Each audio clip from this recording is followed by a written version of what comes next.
नमो विष्णुपदाय कृष्णपृष्ठाय भूतले श्रीराधा नमो विष्णुपदाय कृष्णपृष्ठाय भूतले श्री भक्तिवेदांत स्वामी नाम नमस्ते सरस्वती देवी गौरवाणी प्रचारिणी निर्विशेषा शून्यवादी पाश्चात्य देशिका reading from Srila Prabhupada-līlāmrta, Volume 2, Chapter 39. Continuing. In the month, while Prabhupada was away from Bombay, he had left on February 10th. The payment of 50,000 rupees was duly made. Slowly at first, a few devotees moved to Juhu land, living in a tent. At night, the rats and mosquitoes would disturb devotees' sleep.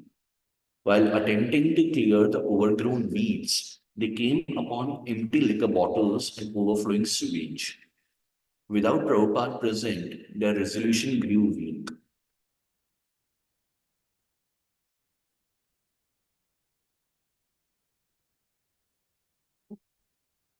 But then, Brahmananda Swami returned from Calcutta, where he had been with Srila Prabhupada. Brahmananda Swami was inspired and he gave the Bombay devotees new impetus.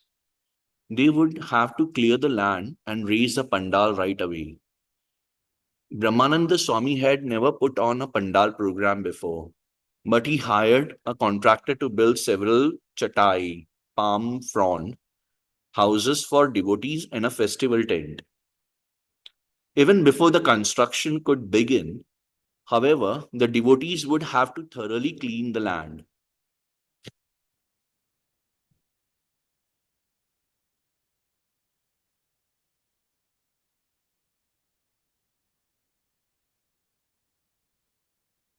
Mr. Sethi, a neighbor and life member, hired a work crew to cut down the weeds and vegetation.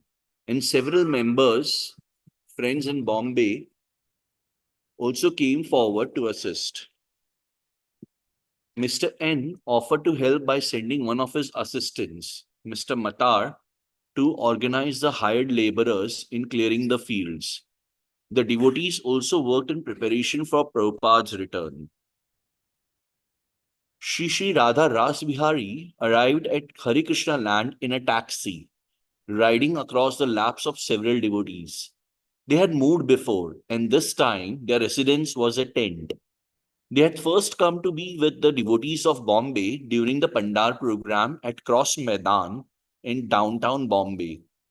On that occasion, there had been a procession to Chowpatty beach, and when the devotees had arrived, Radharas Vihari, beautifully dressed and decorated and installed in an ornate palanquin, had been awaiting them.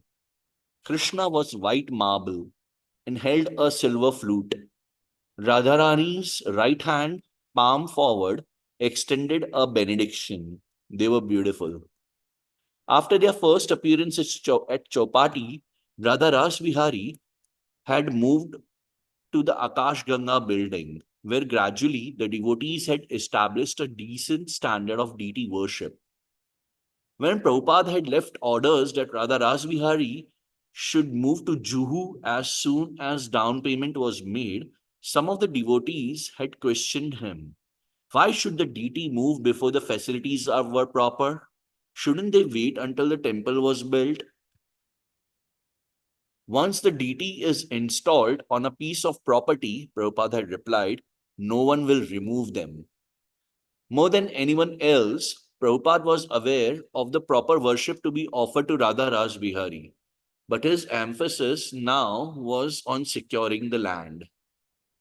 How else, he reasoned, could we eventually give Radha Ras Bihari a royal throne in temple unless they themselves had first established their right of proprietorship by taking up residence at Hare Krishna land?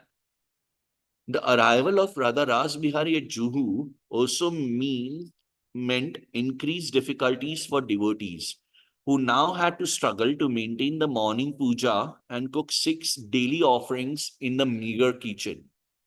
Even Radha Ras Vihari's tent was insubstantial and swayed in the wind. Srila Prabhupada, however, saw the move as a necessary transcendental tactic. He felt certain that everyone involved himself, the owners of the land, the Bombay municipality, would accept that the land belonged to Krishna, since Krishna was already residing there. And because he was asking Lord Krishna himself to accept these inconveniences, he prayed to the deity, "My dear sir, please remain here, and I shall build a beautiful temple for you." By the time Prabhupada returned to Bombay, Radha Ras Bihari were installed on the stage of the festival pandal. Attendance at the festival was not as great as it would have been in downtown Bombay. No more than 500 people came a night, but Prabhupada was satisfied. This festival was on their own property, and this was only the beginning. Every evening, Prabhupada lectured at the pandal and attended the kirtan and arati before Radharas Vihari. Panch Dravida Swami had collected donations of 5 tons of dal, rice, and flour, and devotees were regularly cooking enough khichdi to serve 125 people free prasadam daily. In the evening, Prabhupada himself would give out halwa from the deity's plate, and the crowd, including well-to-do businessmen and their wives, would press forward to receive the prasadam. Prabhupada liked the festival so much that he told the devotees to arrange to keep the tent for a perpetual festival. Prabhupada lived on the land in a tent, just like the other devotees, until a Mr. Acharya, one of the more favorable tenants living in the back of the property, invited him to stay at his home. Within a few days of his arrival at Juhu, Prabhupada was ready to hold the groundbreaking and cornerstone laying ceremony. Another tactic for securing possession of the land. But it was more than a tactic, as he wanted a temple constructed as soon as possible. Radha Raj Bihari should not remain standing in a tent, but should be protected by a silver antique wood simhasan on a marble altar. They should be surrounded by deities of the 2 gopis, Lalita and Vishakha, and their temple should have marble domes more than 100 feet high. Thousands should come daily for darshan and prasadam. One morning, in the midst of festival activities, the devotees of the Hare Krishna land joined Prabhupada in a simple cornerstone laying ceremony.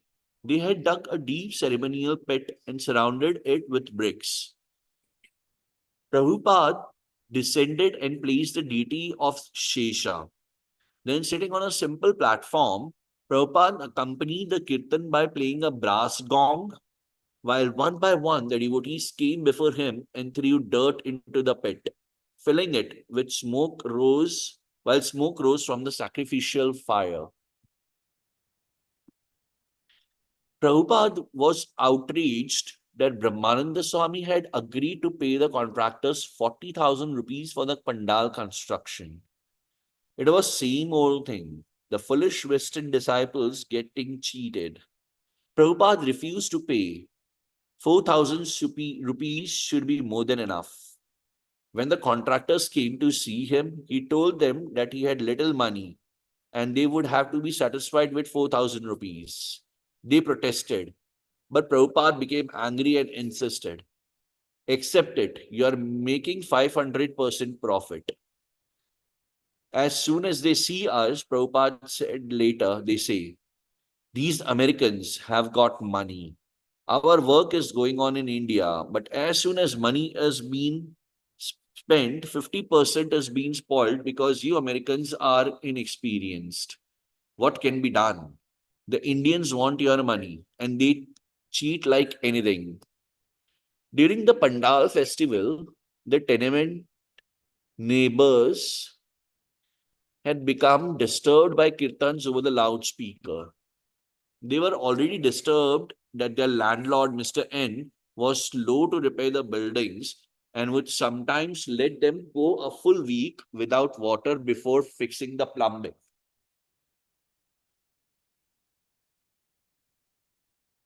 being suddenly forced to live with more than 20 American devotees only exaggerated their dissatisfaction.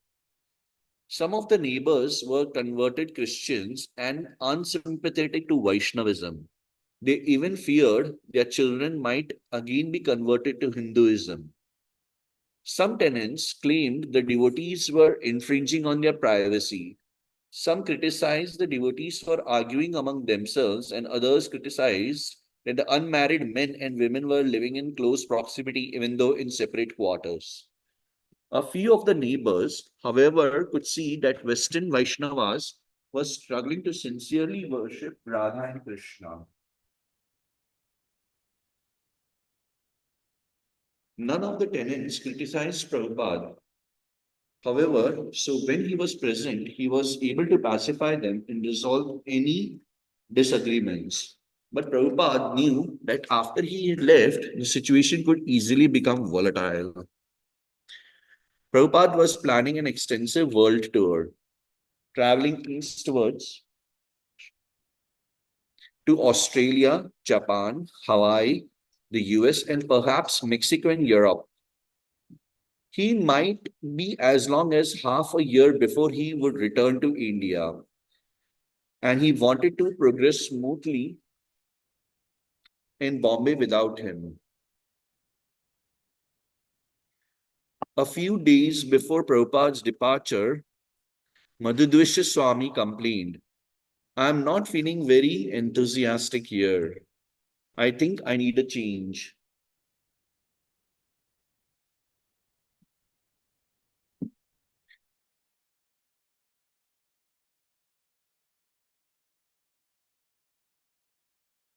Prabhupada said, "Yes, I am going there. You can also come."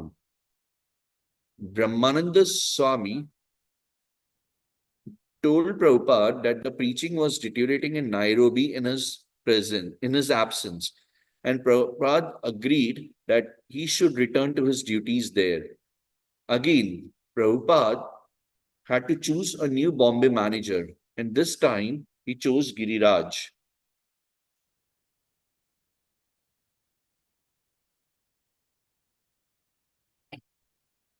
Again, Prabhupada.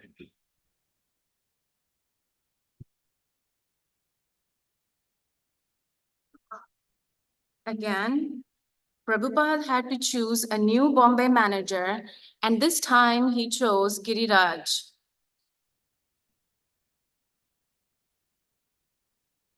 A young brahmachari and leading preacher in making ISKCON life members.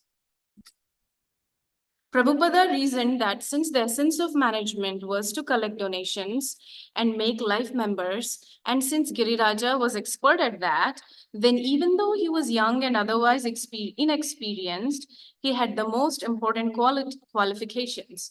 Prabhupada had already found Giriraja to be simple and submissively dedicated to helping him develop Hare Krishna land. Giriraja, Srila Prabhupada said, "You will do, Giriraja."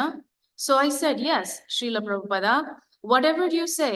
I wasn't actually very happy about it, but I understood that one should be surrendered to the spiritual master, and whatever he said, one should do. So I accepted. Prabhupada said that good management meant that whatever needs doing, you do it. That's all. Later, I went in to see Srila Prabhupada, and he was sitting behind his desk. He said, "Now the full responsibility is on you." I winced when he said that because I wasn't used to taking responsibility.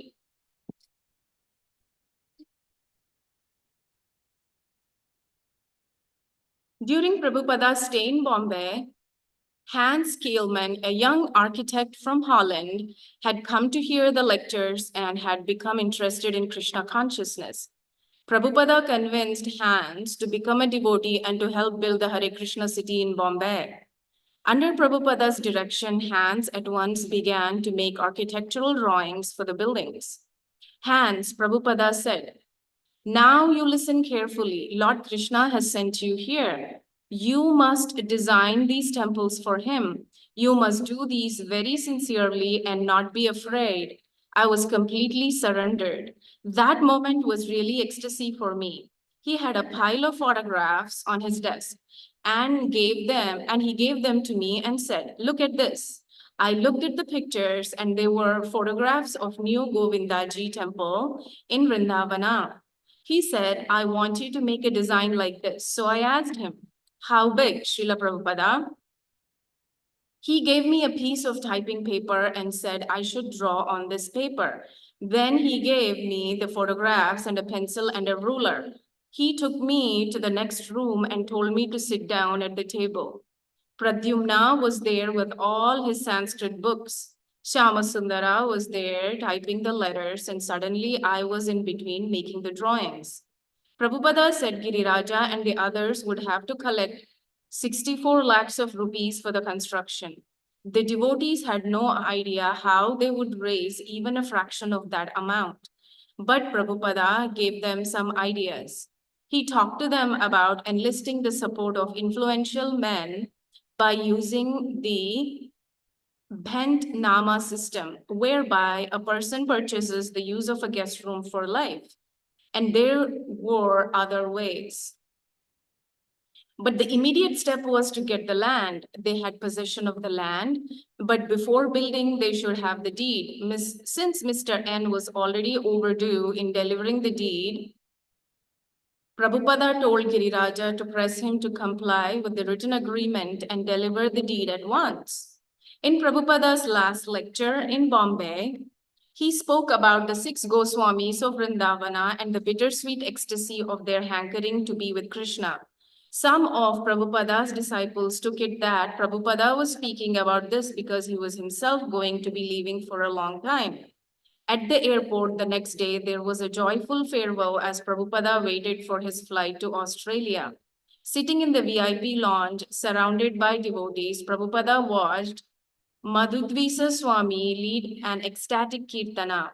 If you go on having kirtanas like this, Prabhupada told the devotees, our Bombay project will be successful. When Prabhupada saw Mrs. N had come, he exclaimed,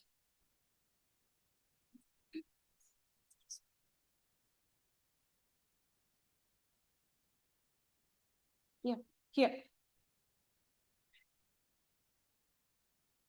"Oh, Mrs. N, you're also here. You're becoming one of us." Prabhupada had the extraordinary ability to bring a spiritual vision into physical reality, to change a part of the material world into spiritual energy so that even a common man could perceive the spiritual reality. This was Prabhupada's constant effort. Often, a transcendentalist hesitates to deal with the material world, fearing he may become spiritually weakened. The Vedic injunctions, therefore, warn the transcendentalist to avoid associating with money and materialistic persons.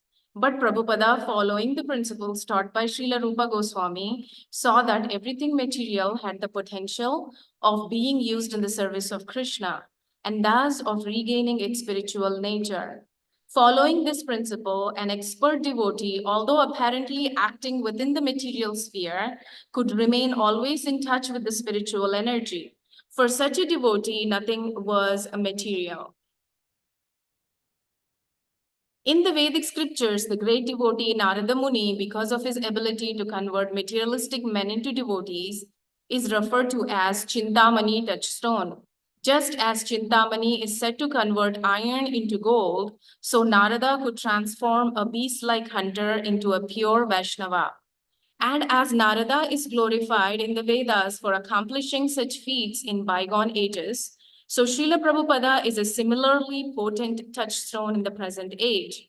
Again and again, he showed by his straightforward application of Krishna consciousness that he could change a materialist into a completely renounced, active devotee of the Lord.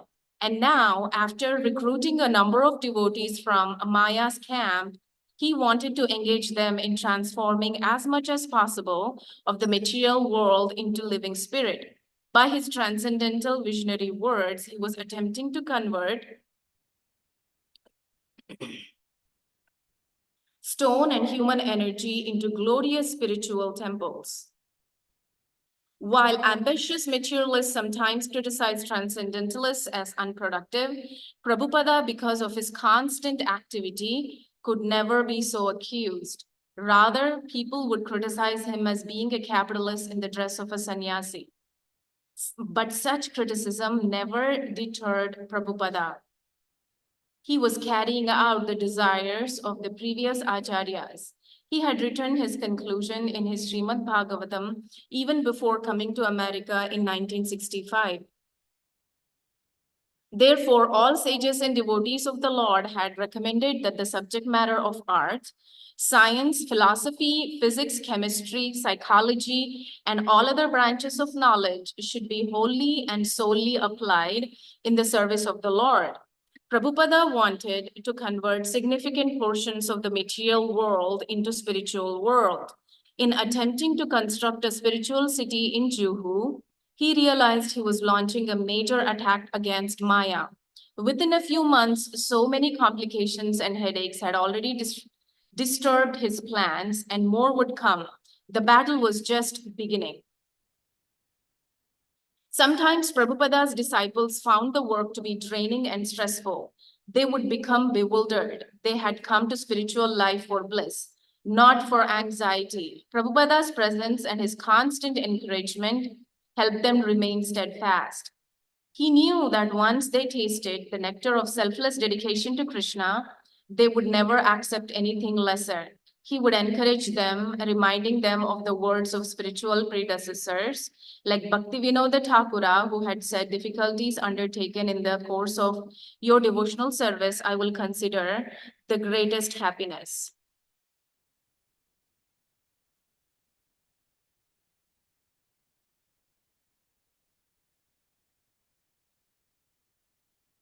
Chapter 40. Around the world, but absorbed in Bombay. Prabhupada traveled with 3 disciples, Shyamasundara as his secretary, Pradyumna as his servant and Sanskrit editor, and Nandakumara as his cook. The first stop was Singapore, where, without explanation, immigration authorities refused Prabhupada's entry into the country. Sympathetic Indians in Singapore had arranged for Prabhupada to lecture and had even mailed hundreds of invitations. But Srila Prabhupada, disappointed and feeling ill, had to continue the 12-hour flight of Sydney. April 1st, 1972. Prabhupada planned to stay a few days in Sydney before going on to Melbourne. Although the Krishna conscious movement was young in Australia, Prabhupada saw positive signs, devotees to initiate, TV and radio appearances, and an interested crowd at his morning lectures in the temple. This was only his second visit to Australia. On his first visit almost a year ago, he had installed the deities Radha Gopinatha and had prayed to them, now I'm leaving you in the hands of the Mlechas. I cannot take the responsibility. You please guide these boys and girls and give them the intelligence to worship you very nicely. Now, on returning and seeing the deities beautifully dressed and well cared for, he felt happy. After 5 busy days of preaching, he flew on to Melbourne. Upananda. In Melbourne, Prabhupada spoke at the town hall and all the Melbourne hippies came. There was a man there called the Wizard. He used to be a professor at the university, but he resigned his post so he could carry out his shenanigans. He was very intellectual. He was dressed in a black cape and leotard, and he got up as soon as Srila Prabhupada asked for questions. He had a group of his followers. First, he spoke very respectfully. Excuse me, Your Divine Grace. I've been listening to your lecture, but I have one thing I would like to say in this regard. I believe that I am God and I'm the center of the universe. And I will prove sometime next year that I'm the center of the universe. Prabhupada said, that's all right. Everybody is thinking like that. What makes you different? Actually, the wizard's whole game was that he wanted to be different. His dress, everything. So Prabhupada exposed him as just another materialistic fool. Everybody started laughing and clapping. Auckland, April 14th, 1972. The devotees had just opened a temple in New Zealand a few weeks before Prabhupada's arrival. Prabhupada stayed a couple of days and installed Radha Krishna deities. Bhuri Jana. Prabhupada installed large marble deities, but there was only one girl to take care of them. Prabhupada was insisting that the deities should be installed anyway and that they should be taken care of properly. He demanded that they should have many set of clothes immediately. So some devotees built a temporary wooden altar and put up a curtain for the deities. The curtains fell down. Everything was going wrong. It was confusing and everyone was upset. So Srila Prabhupada just took over. He said, put this here, put that back up there, do this, do that. He completely took command of the whole situation. The devotees put the curtain back and Prabhupada said, get rid of this Vyasasana. And they took the Vyasasana out because it was so big and the room was so small that there was no room for the people. Prabhupada just put a mat on the floor and sat down on that. Prabhupada visited for one night in Hong Kong, where he lectured at a program arranged by Bhuri Jana and his wife, Jagat Tarini. Bhuri Jana. We had taught the Indian children to sing the prayers to the spiritual master. So we had them sing for Prabhupada. He looked at me and he was really pleased. Then he said, your wife said there was no interested people. But you have so many students here. I said, you have so many students, Prabhupada. At the end of the lecture, Prabhupada asked if there were any questions, and a little Indian boy raised his hand and asked, who started the forest fire? The boy was thinking of a forest fire mentioned in Krishna book in Krishna's pastime. But all he said was, who started the forest fire? But Prabhupada took the question in a different way, that this material world is like a blazing forest fire, just like the prayers to the spiritual master had described. So Prabhupada said, no one started the forest fire. It started automatically. Just like in the forest, by the rubbing of two bamboos, a fire may start. But by chanting Hare Krishna, we can get out of this forest fire of material life. In Japan, the devotees lived in an old farmhouse in the hill country outside Tokyo. Srila Prabhupada stayed in a nearby hotel, installed Radha Krishna deities in the temple, and awarded sannyasa to ISKCON Tokyo's leader, Sudama. Prabhupada said he knew the pulse of his disciples. Thus, he had recently sensed a tendency in his leading managers to be too absorbed in the management and not enough in preaching. He had been telling his secretary that GBC men should not simply sit behind their desks and try to centralize power, but should become detached, take sannyasa, and travel and preach. With this in mind, he had awarded the sannyasa order to two of his GBC secretaries, Tamala Krishna and Sudama. Now he advised that they not give up their managerial burden, but follow his example of preaching and managing their GBC zones in a renounced spirit. Shamasundara. Prabhupada's hotel room had rice paper walls and was very cold. It was like coming back into the northern climate, but without central heating. One day I came to Prabhupada's room for Mangalarti and I had a blanket wrapped around me. I said, are you cold, Prabhupada? I could see he didn't like the cold, but he wasn't going to let that stop him from serving Krishna. Nanda Kumara.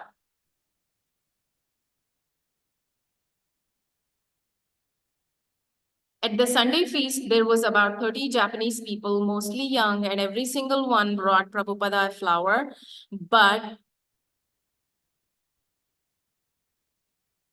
then they put it at his feet and paid full dandavats. They were so respectful. Prabhupada said it was a good sign that these boys and girls are able to honor a saintly person. Buri Jana, we had arranged a program in Kobe. Many Indians and Sindhis lived there. It was a long journey out of Tokyo. They put Prabhupada on the third floor of the house and there was no elevator. Prabhupada just put his chin out and walked right up, even though it was a tremendous effort for him. The engagement was arranged in such a poor way that on the same speaking program with Prabhupada was a Mayavadi sannyasi. Prabhupada wanted to speak first, so he spoke in English. There was quite a few Indians there, about 100. Prabhupada explained very clearly and strongly that Krishna is God. Then the other sannyasi began speaking in Hindi. Prabhupada was just sitting there with his eyes closed, chanting japa. Suddenly he looked at us and said, "Start kirtana immediately." So we got up in the middle of the sannyasi speaking and started kirtana. Prabhupada left quickly after the kirtana.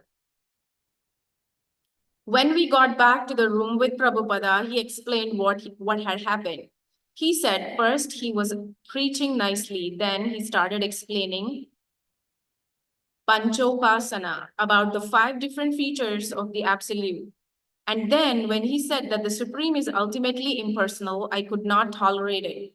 Prabhupada said, I'm like a lion when I'm out and a lamb when I'm at home. Prabhupada had business in Tokyo with his printer, Dai Nippon. He was greatly pleased with the faith Dai Nippon Printing Company placed in him, giving him hundreds and thousands of dollars credit just on his word. One of the Dai Nippon's executives even approached him submissively, inquiring about whether his son, who had died a year and a half ago, had gone to Buddha. A young Japanese executive who translated the old man's questions and Prabhupada's answers explained to Prabhupada since then he had been very religious. He was the eldest son, Prabhupada asked, 20 years youngest son. The two executives spoke briefly. He's asking how he can be relieved from such sadness when his son has died. Oh yes, Prabhupada said. The point is that the success of everything depends on how Krishna is satisfied. That I have explained. He related the example of Shandi Pani Muni, the spiritual master of Krishna and Balrama. Sandipani Muni's son had died and he requested his 2 students, "My dear boys, I lost my child very young. If you kindly bring him, then I will be very much pleased." So Krishna went to the planet of Yamaraja and brought his son back. So you try to satisfy Krishna and you will be blessed. Your son will be blessed. You pray to Krishna. Wherever your son may be, he will be happy. You believe in reincarnation, next birth. The young man spoke to the elder executive in Japanese. The older man nodded. Prabhupada continued, yes, so your son, he must have taken a body somewhere. So if you pray to Krishna, your son will be happy, he will benefit. When Prabhupada's GBC secretary for the Western United States, Karandhara, arrived in Tokyo to assist in dealing with Dai Nippon Printing Company, Prabhupada talked with him about his project in Bombay. He also wrote 2 letters to Giriraja, urging him to begin constructing the Bombay buildings as soon as possible. He wanted Giriraja to model the temple after Jaipur's famous Govindaji temple and erect beside it a modern high-rise hotel. And then you shall have the perfect Juhu plan.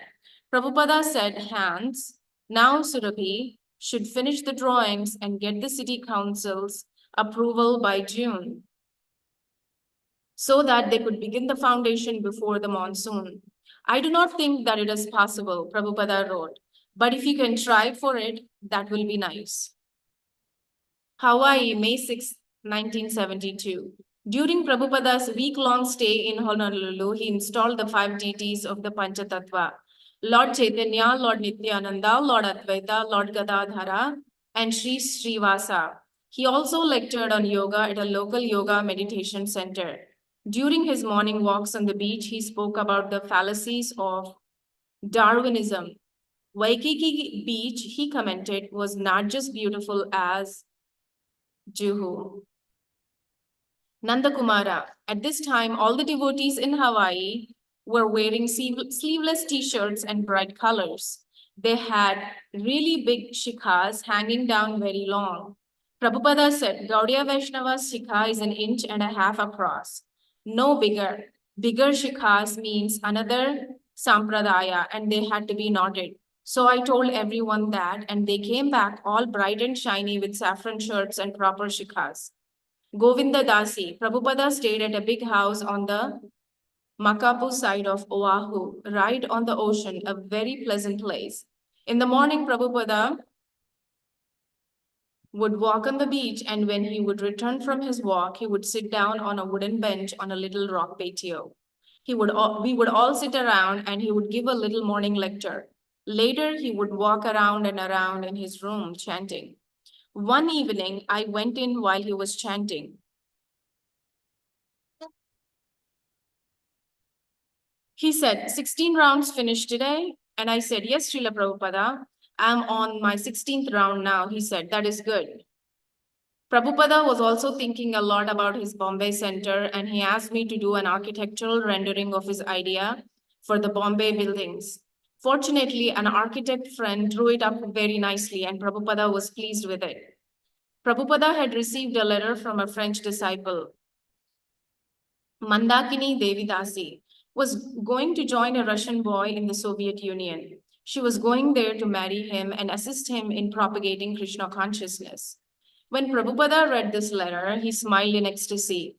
The thought of the Krishna conscious movement increasing in Russia gave him great joy. Then he turned to Govinda Dasi and said, preach while you're young. When you are old, retire to Vrindavana and chant Hare Krishna. Therefore, these centers in India are being built, but you cannot retire unless you have preached sufficiently. The mind will agitate. If you have preached, you can retire and chant Hare Krishna. So preach as much as possible. Although sometimes Prabhupada could spend only a day or even only on a moment with an individual devotee, that brief association would leave a permanent inspiration. The devotees would realize that although Prabhupada had touched them and given them guidance in a way that made these the most important moments in their lives, Prabhupada was also beyond the moment and the place that he had shared with them and was contemplating deeper issues and praying to Krishna with an intensity that they could not yet understand. Prabhupada received a letter in Hawaii from Giriraja that made him doubt his Bombay manager's ability to deal with the clever Mr. N. Giriraja had reported matter-of-factly that he had just paid 7,500 rupees to Mr. N, and Prabhupada wrote back, on what account is that paid? Giriraja had intended it to be an installment toward the agreed 2 lakhs per year that they were supposed to pay. Mr. N, after they received the deed. But why should they be unnecessarily paying Mr. N since they still had no deed? Prabhupada began to worry about his Hare Krishna land. Time and time again, his thinking turned to Bombay, Vrindavana, and Mayapur, but he did not talk much about the problems. Rather, the devotees and non-devotees in each place he visited got the full blessings of his attention. While lecturing on Srimad Bhagavatam, he was in full concentration, and when he spoke privately, cultivating a guest or guiding an individual disciple, he fully gave himself that he took responsibility for many persons and worldwide matters and did it all so graciously, always appearing before his devotees each morning on a walk or in the temple as fresh as morning blooming lotus flower, was the expert nature of his devotional service to Krishna.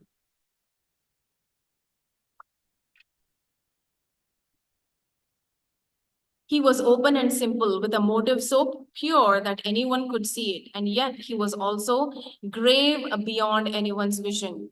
He served Krishna simply in each time and place. Whether riding the hotel elevator with his 2 disciples in Hong Kong, or curiously noting the details of Japanese culture, or walking on the beach beneath the Hawaiian sky. Los Angeles, May 18, 1972. Word had spread that Srila Prabhupada wanted GBC secretaries to get out from behind their desks and preach. And 4 American GBC men eager to become sannyasis were waiting when Srila Prabhupada arrived in Los Angeles.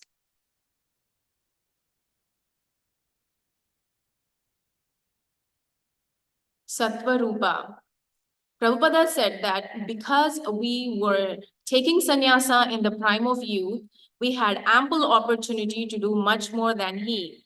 He said he had taken sannyasa at the fag end of his life, but that a little is better than nothing. Everyone laughed at the thought that we could do more than Prabhupada. One by one, we went to the Vyasasana, and Prabhupada gave us our Tridandas and said, "Now preach, preach, preach." Immediately afterward, Prabhupada had us up in his room. We asked him if there were any special instructions. He said there were 2 restrictions in sannyasa life. One was that when meeting a rich man and seeing his opulent wealth, we must not think, "Oh, I have given up everything, but I wish I could enjoy these things." And the other restriction was that when we see a beautiful woman, we must not think, "I had a beautiful wife, and now this beautiful woman is here. I could enjoy her." In other words, do not have any regrets about having taken sannyasa. Jagadisa. Prabhupada had all the GBC men come to Los Angeles, where some of the men took sannyasa, and we discussed reappropriating preaching zones. We had one special meeting with Prabhupada. All the GBC men were sitting there in the room. And Prabhupada looked us all over. He said, "Are you all convinced?" We just sat there. Nobody said anything for about 2 minutes. It was one of the heaviest moments of my life. Prabhupada challenges us. Are you convinced? Are you sincere? As Prabhupada spoke, his GBC disciples listened intently. As far as I am concerned, he said, I'm convinced. Therefore, I'm pushing it. It is a fact. I'm pushing it because it is a fact, not fiction. That much I'm personally convinced. Whether someone says, you believe, I say, no, I do not believe. It is fact. So you must spread your conviction by your literature, arguments, preaching, facing opposing elements. But are you convinced? If you are not convinced, then it is not good for me. The first thing is enthusiasm. Don't be dead. You have to work more than me. Anyone who has life, he can preach. So the local president and treasurer of the temple will manage. The GBC can supervise the things are going on. But the first management is that each and every member is chanting 16 rounds and following the regulations. Otherwise, that is our spiritual strength. Now it is in your hands. That was my plan, to give it to the Americans, but you have to be spiritually strong. If spiritually you want to be managers only superficially, it won't be good. And simply touring is not required. By traveling, you have to do something substantial to increase the society. At the time of Lenin, he had just a few men, and he took over the entire country. It is up to you to spread God consciousness. Don't be stagnant. Go and preach. Your duty is to inform them. My dear American brothers, you have so much wealth and pleasure. Use it for Krishna. If not, it will be degradation. Srila Prabhupada met with many US ISKCON leaders in Los Angeles and saw the wide array of Krishna conscious activities in his Western world headquarters. He heard a new recording of Krishna bhajanas performed with guitars and other Western instruments produced at the devotee's own Golden Avatar studio, and he approved it, saying, "This is better than George Harrison." He visited the art studio where the devotees were painting illustrations of his books, and he made suggestions. Ananga Manjari. Prabhupada was going around looking at all the different temple offices. In one office, Karandhara was showing Prabhupada a new computer. Prabhupada, he said, all we have to do is type the words Rupa Goswami, and then it will automatically write everything you have ever said or written about Rupa Goswami. Prabhupada had been looking at the computer without showing much interest. But when Karandara said the name Rupa Goswami, Prabhupada raised his eyebrows and said, "Oh yes, everything can be used in Krishna consciousness." Then we walked out of that office and went to the telex machine.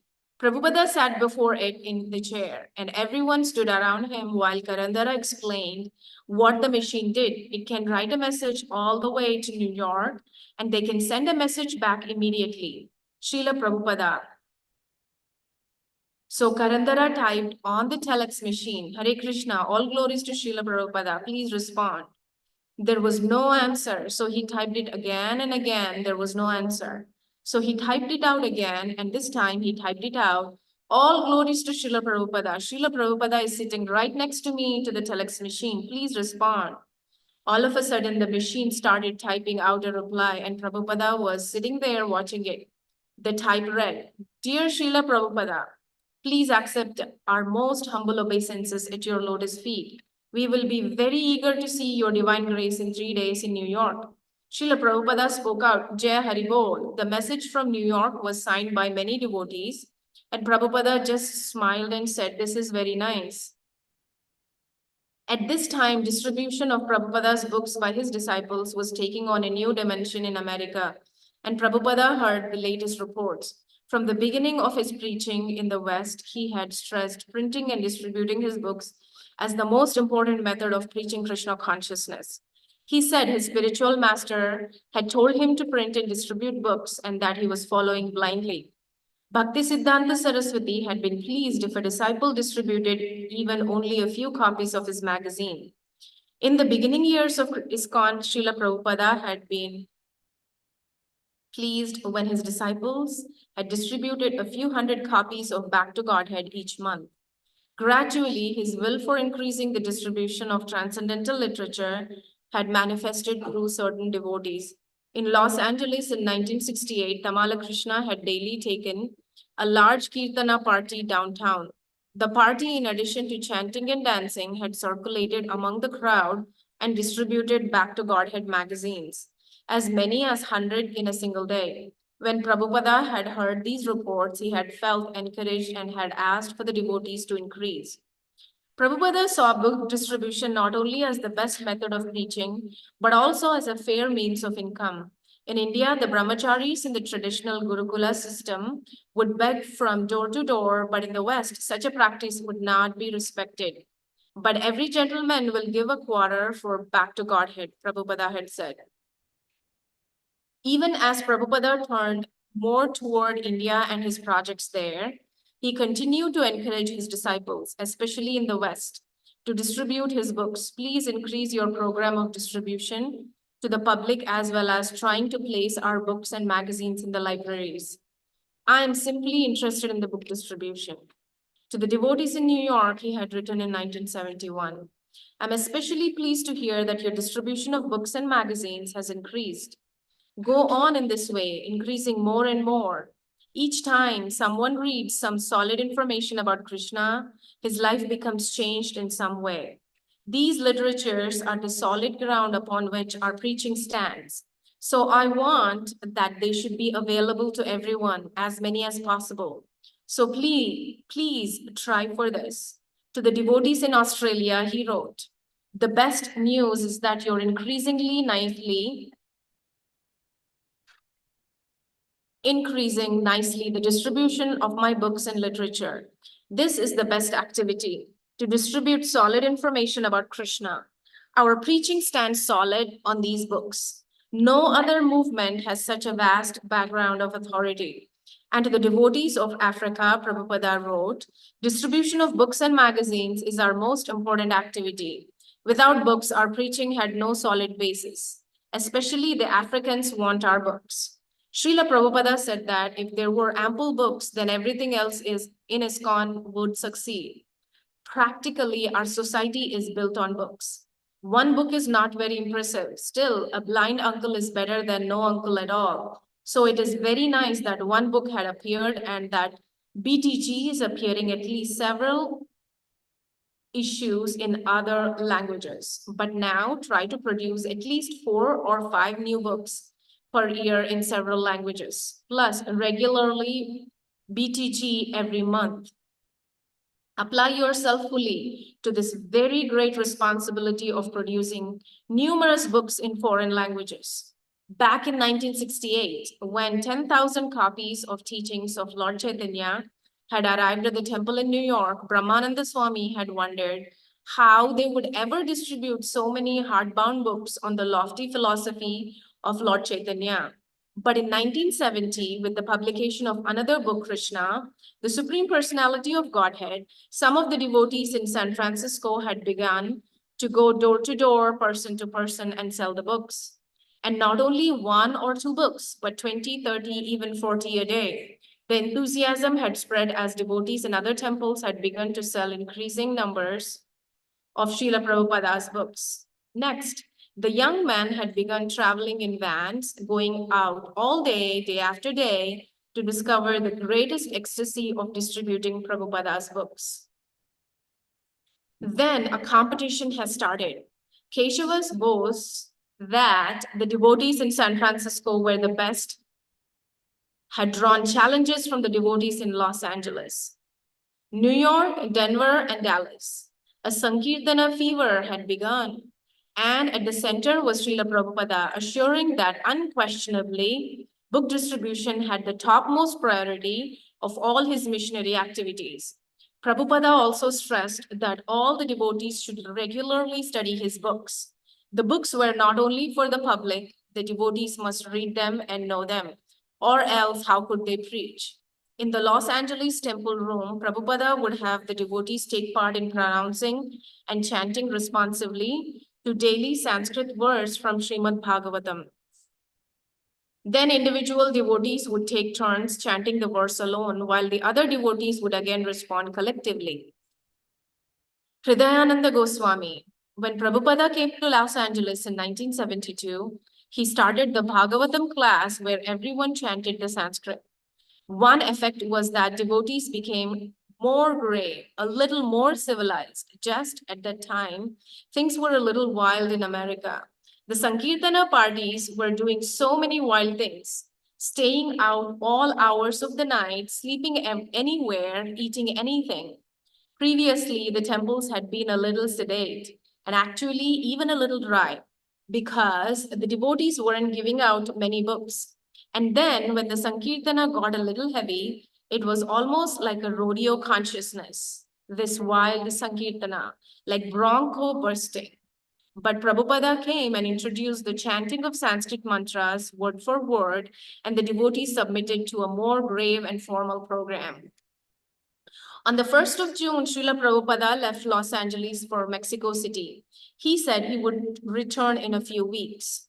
Prabhupada conducted an intensive 3-day lecture campaign in Mexico City. Speaking at the National University of Mexico, the Masonic Lodge, and the Theophilosophical Society, and appearing on a television show with some 30 million viewers. He also held initiations at the temple on 2 consecutive days. Mexico was similar to India, he said, with pious people and a tropical climate. Even when he walked early in the morning in Chapultepec Park, many people followed him back to the temple. They recognized him as a saint and wanted his benediction. Chit Sukhananda.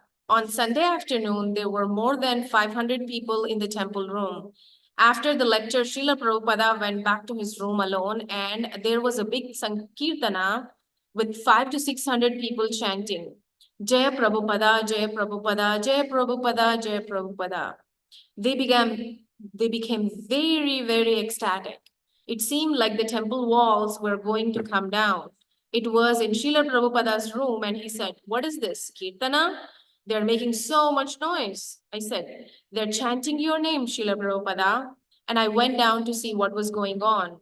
And all the people were waiting to come into Prabhupada's room. It was like they wanted to charge up to Prabhupada's room to be able to see him. They kept yelling his name, Prabhupada, Prabhupada. So I came up to Srila Prabhupada and said, "They want to see you." Then he said, well, let them come. So I immediately arranged the people could come in. He had two doors in his room, and they were coming through one door on left side and leaving through the door on the right. One by one in a line, they were filtered through just like a great parade, coming and offering different words to Srila Prabhupada. Most of the people were saying in Spanish, Your Divine Grace, Your Holiness, please bless me, give me your benediction. Everyone was praying for his benediction, and as the people would come in, they would bow down. Everyone was extremely submissive, and there were many people in tears in their eyes to see the great saint Srila Prabhupada. And they said to him, please give me your blessings. He said, what are they saying? And I said, give me one blessing, one benediction. So he had his hand in his bead bag and his finger outside his bead bag. He would point to them and say, Hare Krishna. And they were all very happy. Prabhupada also traveled to Cuernavaca, where he lectured out of doors at the city plaza before a crowd of thousands. The audience sat patiently and heard his words translated in Spanish. Chit Sukhananda. Just then, we had turned out our first book, Krishna Consciousness, the topmost yoga system. And Srila Prabhupada, during his lecture at the plaza, saw Hayadasa arrive with newly printed copies of this red book. Srila Prabhupada looked at him and was very happy to see his book printed. He stopped his lecture and said, now, you can all take one of these books and read them. And the people actually came up to Srila Prabhupada to get the books. We only brought about 50 copies, but all 50 copies Srila Prabhupada sold personally. The people took the liberty to ask Srila Prabhupada for an autographed book, and he autographed almost all 50 copies. After the plaza lecture, there was a hotel lecture, and then Srila Prabhupada was supposed to go to the devotees' home to take prasadam and rest. But Srila Prabhupada decided he wanted to return to the temple in Mexico City. He got back around 8 p.m. So from 8 in the morning until 8 that night, he had not taken a bite of food, only a little water. We offered him fruit and things, but he hadn't wanted anything. When he returned to his room, his eyes were shining and his smile was broad. He said, this is the way to be happy. Work all day for Krishna. All he wanted was a cup of hot milk with puris and a cup of sugar. He pressed the puris into sugar and he drank the milk with great joy and happiness. He said, this is our life to serve Krishna. Work all day for Krishna and take a little prasadam at night. Our returning to Los Angeles, Prabhupada was again the center of burgeoning Krishna conscious activities there. But again, his thoughts turned to Bombay, and he telegrammed Giriraja, instructing him to settle the conveyance immediately. Giriraja, after receiving Prabhupada's cable, went to Mr. N only to learn of a further complication. After Prabhupada had signed the sales agreement, the Indian government had passed a law obliging Mr. N to pay a 5 lakh gains tax upon executing the conveyance. Mr. N didn't have 5 lakhs at present and told Giriraja that ISKCON should pay it and he would apply it toward the mortgage. But Bombay ISKCON didn't have 5 lakhs either, so Mr. N suggested Giriraja take a blank loan or secure funds from ISKCON temples in the US. He promised that in the meantime, he would not sell the land to anyone else. Giriraja tried to get a loan from the bank, but he had no security or credit. He turned to some of the life members for help to see if they could act as guarantors for a loan. But although sympathetic, they could not help him raise the money. Giriraja also began to doubt Mr. N's words. Although naive about legal matters, Giriraja was becoming suspicious of Mr. N's character and of his dealings.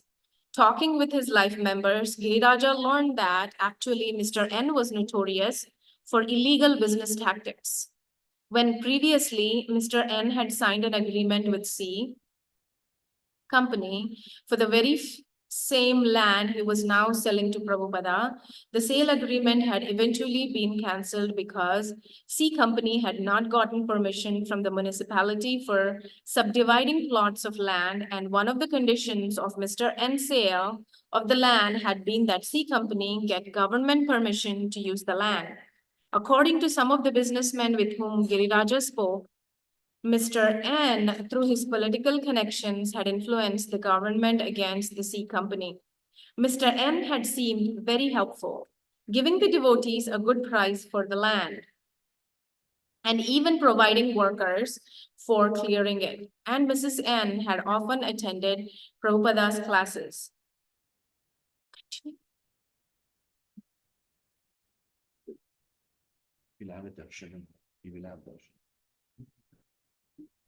Mr. N had seemed very helpful, giving the devotees a good price for the land and even providing workers for clearing it. And Mrs. N had often attended Prabhupada's classes, but there was also seemed to be many contradictions in Mr. N's behavior. Hearing of these problems by mail, Prabhupada considered them manageable. If a government tax had been imposed, then the devotees should deal with that and also continue trying for a loan. Certainly, Mr. N was tricky, but Prabhupada felt ISKCON's position was strong. Giriraja should persist without becoming confused by Mr. N. Srila Prabhupada advised Giriraja to approach Mrs. Sumati Morarji and other supporters for financial help.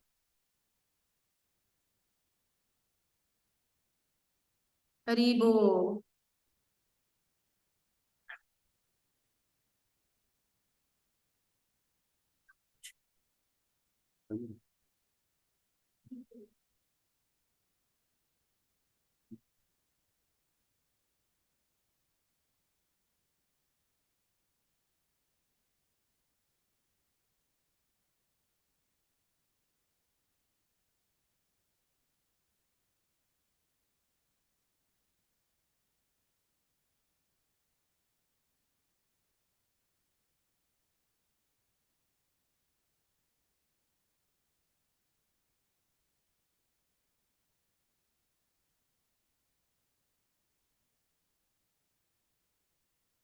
Namo Vishnu Padaya Krishna Prasthaya Bhutale Srimate Bhakti Vedanta Swami Iti Namane Namaste Saraswati Deve Gauravani Pracharane Nirvishesha Sunyavari Paschata Desatarane Shri Krishna Chaitanya Prabhu Nityananda Shri Advaita Gadadhara Shivasari Gaura Bhakta Hare Krishna, Krishna Krishna, Hare Hare.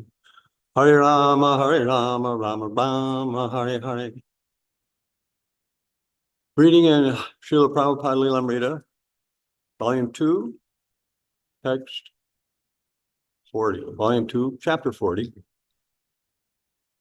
It is a unique temple in the world. If you show your wonderful abilities as American and European boys and girls to manage everything superbly, she will not hesitate to entrust you in every way. Therefore, there must always be goodwill and cooperation amongst yourselves for this huge task ahead. I always think of our Juhu place, and I want it shall be a model for all the world to emulate and respect as the perfect example of a Krishna-conscious community. Portland, Oregon, June 8th, 1972. From Los Angeles, Prabhupada went briefly to Portland, where 50 of his disciples from San Francisco, Seattle, and Vancouver, as well as Portland, had congregated to meet him.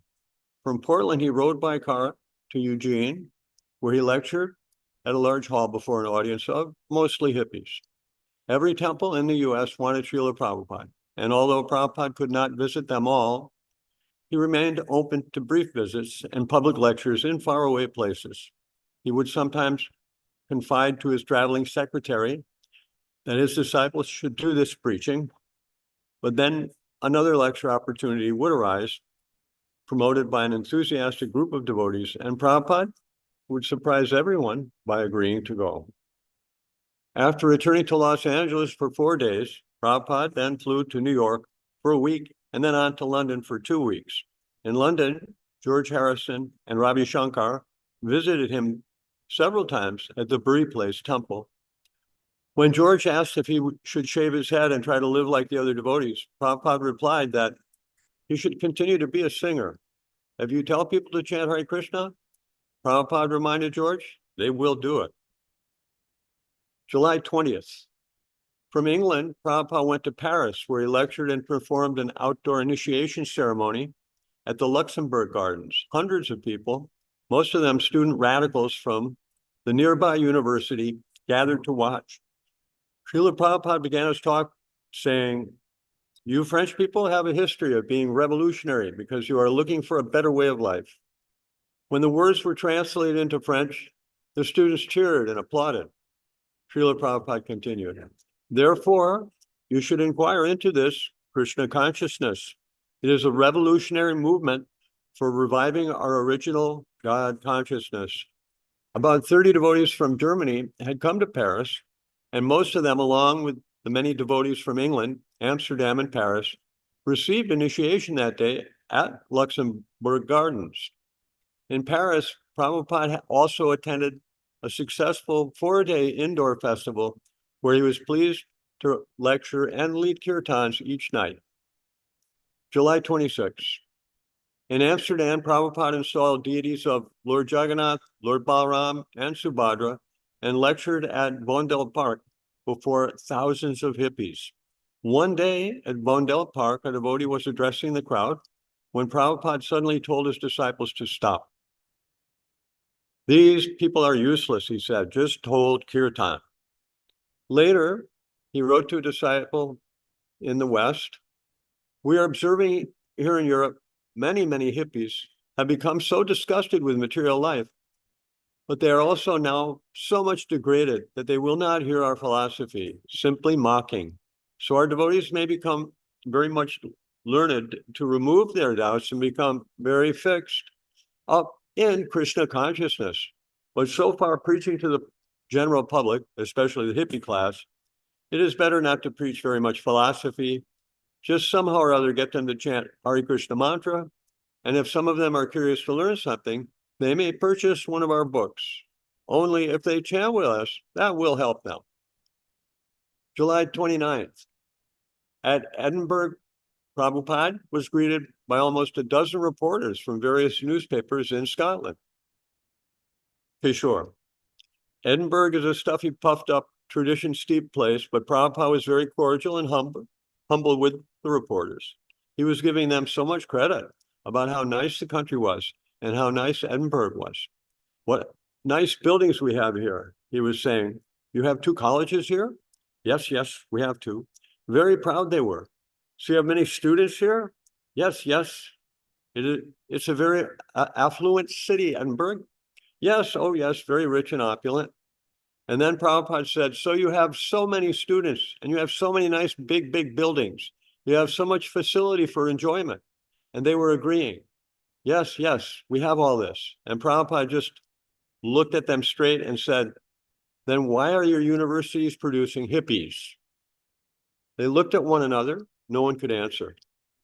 And Prabhupada began to explain how society cannot bring happiness or contentment simply with buildings, stones and windows, he said. Where is happiness there? In Glasgow, Prabhupada lectured at Woodside Hall before an audience of almost 1,000. Peshawar.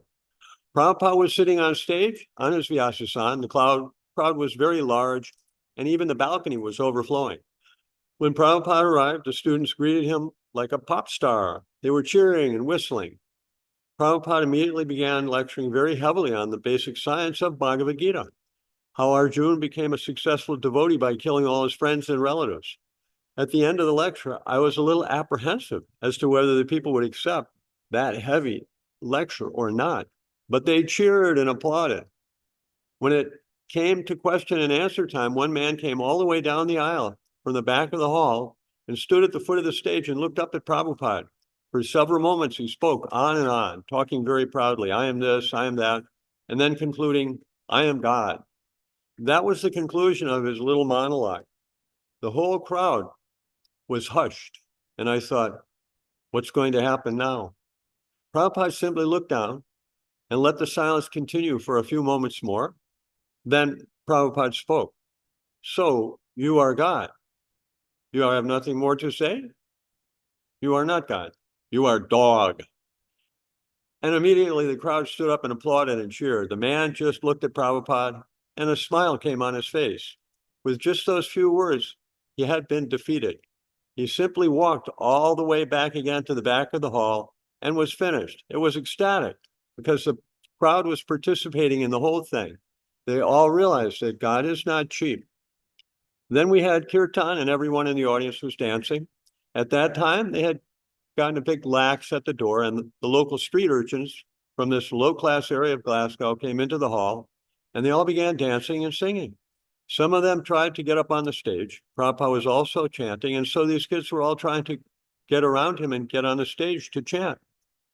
The devotees started to push these dirty little children off the stage, but Prabhupada said, don't do that. These children are all devotees. Let them chant. When Prabhupada finally got up to leave again, he reminded me of some big celebrity. He was smiling and waving and walking off the stage, and the audience were all shouting, no, no, no, they began chanting, more, more, more, more. August 1st, when Prabhupada returned to London and heard that Srimati Morarji was arriving there, he went with a group of his disciples to meet her at the airport. He talked with her about his plans for Hare Krishna land at Juhu and of his desire to form a board of trustees consisting of ISKCON's Bombay life members. Srimati Morarji agreed to be president of the board, which would meet regularly and give advice for managing ISKCON's Bombay project. Each trustee would also contribute a large sum of money toward developing a particular area of the project. Prabhupada asked Mrs. Morarji to donate for the temple. He would request Mr. Khandelwal to donate for the library and Mr. N for the two other wings. That Mr. N had not yet produced the deed, however, continued to weigh heavily on Prabhupada's mind, and he questioned Mr. N's intentions and Giriraj's competence. If the only obstacle was the 5 lakh tax, then Prabhupada had already instructed Giriraj to approach ISKCON's wealthy friends and secure a loan. What was the difficulty? But Giriraj's communication sounded as if such a solution was impossible. On August 27th, Prabhupada telegrammed Giriraj, has conveyance deed been signed? If not, finish immediately and wire details. Again, Giriraj went to Mr. N, although anticipating Mr. N's reply. This time, however, Mr. N added yet another complication, reminding Giriraj that ISKCON had not yet obtained permission from the charity commissioner. ISKCON was a public charitable trust and so required permission from the charity commissioner before acquiring property. Mr. N put the burden back onto ISKCON. At the charity commissioner's office, Giriraj learned that he should have applied for permission 6 months prior to signing the agreement for the land. To Giriraj and the other devotees in Bombay, the affair had become a huge Gordian knot. New Vrindavan, West Virginia, August 30th, 1972. Only 2 days remained until the Janmashtami celebration, and more than 300 disciples had gathered to be with Srila Prabhupada. Janmashtami, Krishna's appearance day, is always followed immediately by Srila Prabhupada's appearance day. And this year, with so many devotees gathered in a holy place with Prabhupada, the occasion promised to be especially auspicious. Prabhupada had agreed to lecture every evening in an outdoor pavilion constructed for the occasion atop one of New Vrindavan's many hills. The lecture series was titled Bhagavad Dharma Discourses, and though these meetings with Prabhupada set an example for his disciples that they should hold similar festivals in other parts of the country. Through Bhagavad Dharma Discourses and book distribution, the Krishna consciousness movement would increase its purifying influence throughout the world. Prabhupada lived during these days in a small wood frame house in the New Vrindavan woods. He regularly received visitors and lectured in the evening. Each evening before his lecture at the pavilion, the devotees would hold a kirtan and carry Prabhupada up the long, steep hill on a palanquin.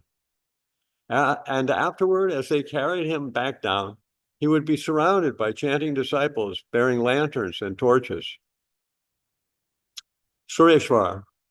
The path from the pavilion wound down and around on its way to the temple. I got there at dusk and beheld Srila Prabhupada floating jubilantly in his palanquin atop a sea of devotees. There were hundreds of devotees with tumultuous kirtan and roaring, plus dust was being kicked up everywhere from all the people. It looked spectacular, like a panoramic scene from one of those epic movies, the Ten Commandments or Exodus, only much more, because it was transcendental. I just fell down in the dust as Prabhupada's palanquin came gliding past. It was very wild, but devotional. Batu Gopal. It was a small palanquin carried by 4 men. There were some ropes for Prabhupada to hold onto, and it wasn't a very comfortable ride for him, but it was an amazing scene. Devotees with torches, electric torches, and fire torches, and lanterns, and Prabhupada coming down in his palanquin down the trail. Hundreds of devotees were surrounding him. Kirtan was roaring. I kept trying to get up close to Prabhupada and get a glance. Janavadevi Dasi. We were running down the steep hill in the dark amid the loud chanting of a river of devotees, and our feet seemed to never touch the ground.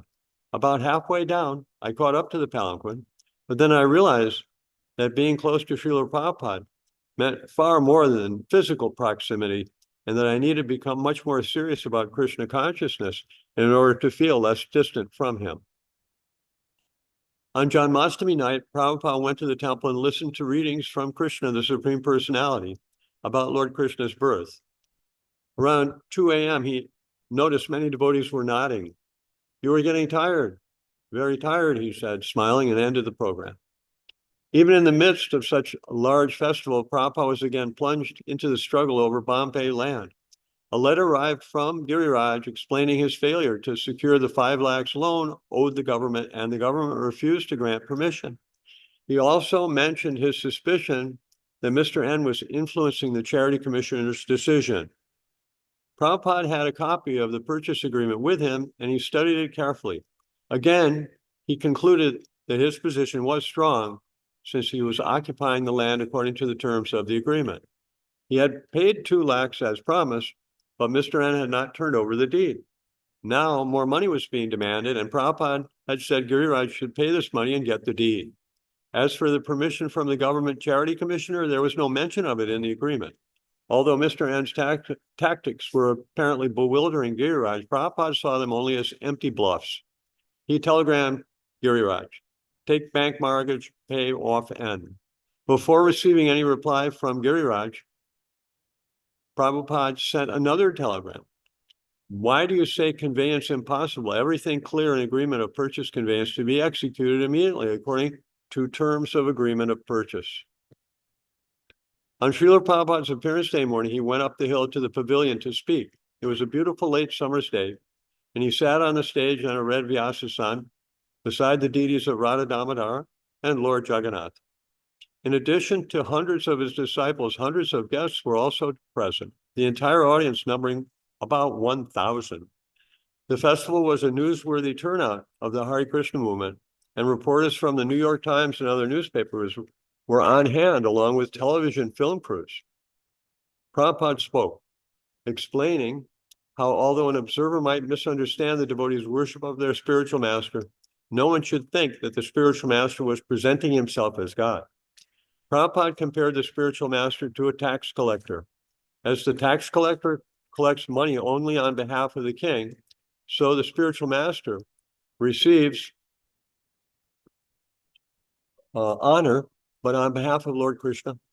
Everyone should serve and bow down to the Supreme Lord, and the spiritual master comes and collects obeisances and worship on behalf of God, who accepts any sincere worship of the spiritual master as an offering to himself.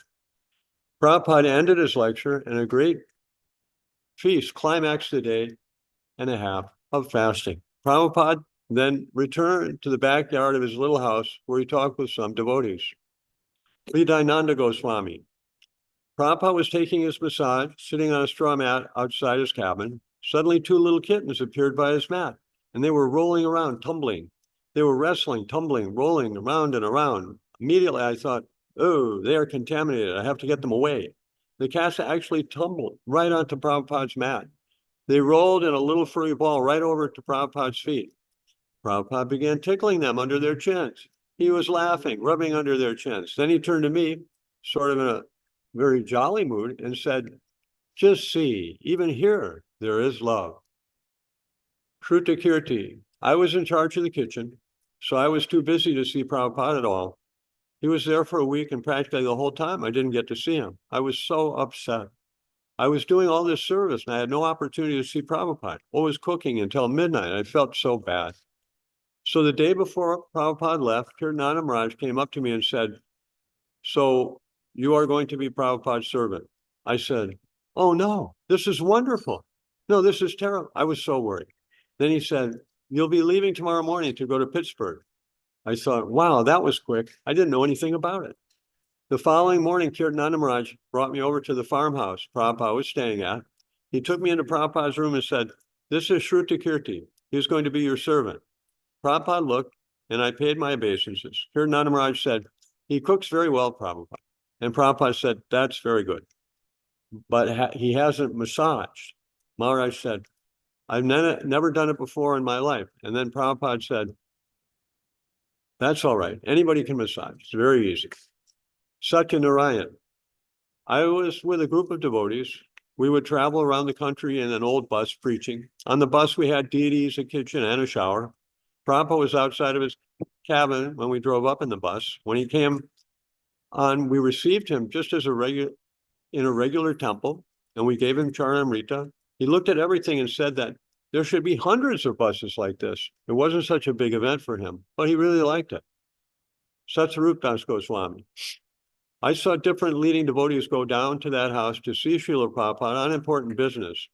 I had no important business that hadn't been answered by him in letters, but I began to feel anxious that I was not going to him while others were. Finally, one day, my anxiety grew so great that I decided I would go and see his divine grace. When I arrived at the door of the house, Prabhupada's servant gladly let me in, and in a moment I was seated before Srila Prabhupada. He was seated to take his massage. I expressed to Srila Prabhupada that I had no very urgent questions to ask him in particular, but that I had become anxious to see him, and so I had come. Prabhupada replied that I should know better than to come to him out of such anxiety. He said he had already answered everything in his books. Actually, this was very inspiring. On the one hand, he was telling me that as an older devotee, I should be assured that by studying his books, everything was there. Not that out of anxiety, I should feel a lacking and on an impulse have to personally see my guru. But now, since I was in his presence, Srila Prabhupada asked me, what are you doing? When Srila Prabhupada said that, I got a strong impression that he was regarding me in the proper place as a tiny fool. Here I had just been initiated sannyas, and I was coming before Prabhupada with my assistant and asking for his attention. Now that I asked for his attention, he gave me a surveillance glance, and by this question, he seemed to imply that I was doing nothing or very little to spread Krishna consciousness. That was how I interpreted his question, what are you doing? I replied that I was, according to the instruction I received from him in a letter, going from temple to temple in my zone and implementing his desire that the students there study the Srimad Bhagavatam in the morning class. I had previously felt very confident that I was exactly following direct orders I had been given in a letter from him. But to my surprise, in that room in New Vrindavan, he began to tell me that visiting temples was not the most important thing. He said that he was pleased with the program of Vishnujan Maharaj, who was traveling on a bus. He said I should do like that. I immediately replied, then your instruction that I should go to different temples is not very important? I should take a bus? And Srila Prabhupada became annoyed and said, it is not that because one thing is more important or other thing less important. Everything is important. Not that just because I say this is important to travel in a bus, now you say traveling in temples is not important. Krishna's head is important and Krishna's foot is important. Everything about him is important. While Prabhupada participated fully, both formally and informally at New Vrindavan, he still carried a special burden of concern for Bombay. Although he had appointed GBC secretaries to oversee the Krishna consciousness movement in various parts of the world, he was the real GB Secretary of India. Wherever he traveled, therefore, he remained partial to those projects. He was setting the perfect example of a GBC secretary. While conscientiously tending to practical affairs, he remained always transcendental, fully dependent on Krishna and always preaching. After drafting a telegram to Giriraj or hearing of difficulties in Bombay, he would immediately return to his peaceful routine and active preaching. He would take his late morning massage, bathe, and put on tilak methodically and delicately, say his Gayatri mantra with silent composure, take his prasadam, rest for an hour, and in the evening, after a full day's activities, go into the temple room or whatever temple he happened to be in, sit on the Vyasasan, chant Jaya Radha Madhava, and speak pure Krishna consciousness. September 8th. After New Vrindavan, Prabhupada went to Pittsburgh, where he attended a successful engagement at a large hall, the Syria Mosque. He also met with a Catholic bishop, whom he asked, why do Christians kill cows in slaughterhouses and thus break the commandment, thou shalt not kill? Prabhupada had often asked this question of Christian priests and was always unsatisfied with the answer. This was no exception. In an informal gathering in his room, Prabhupada stressed outgoing preaching programs, and he advised his newly initiated sannyasis present to follow the example of their godbrother Vishnu Jan Swami, to travel in a bus from town to town and hold festivals and to distribute books and magazines. September 9th, the devotees in Dallas had purchased a large church facility and were forming the first ISKCON children's school known as Gurukul. Prabhupada, while traveling in India in 71 and 72, had sent a series of letters to the Dallas teachers explaining the basic direction he wanted them to take for beginning a Krishna conscious primary school. We will teach the basic requirements of reading and writing, but also give them real spiritual knowledge, how to live perfectly. What other school of learning offers such a wonderful educational opportunity? Last night, the topic of my lecture at our Delhi Pandal was the necessity for teaching Krishna consciousness in all our schools and colleges. This is a revolutionary thought, but we have seen that the practical outcome of so much godless education in technology and science that they are producing only hippies, one after another. What is the use of their skyscraper buildings if their sons will not maintain them? The old system of Gurukul should be revived as the perfect example of a system designed to produce great men, sober and responsible leaders who know what is the real welfare of the citizens. Just as in former days, all big personalities were trained in this way. Now you have got the responsibility to inject this idea in your country. Please do it with a cool head, and very soon we shall see the practical benefit for your countrymen.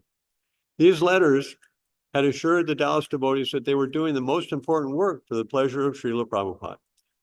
The school had gained support from other ISKCON members, and many parents had sent their children. By the time of Srila Prabhupada's visit, about 50 students were enrolled. Prabhupada said Dallas's weather reminded him of Calcutta, even though he felt uncomfortably hot.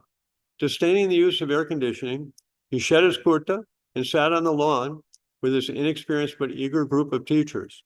The best system of education, he said, was as he had known as a child. One teacher in a room with up to 50 students of various ages and aptitudes. One at a time, the students would come to the teacher's desk, receive guidance and a further assignment, and then return to work. The Gurukula teachers were particularly concerned and puzzled about how to discipline children without being punitive.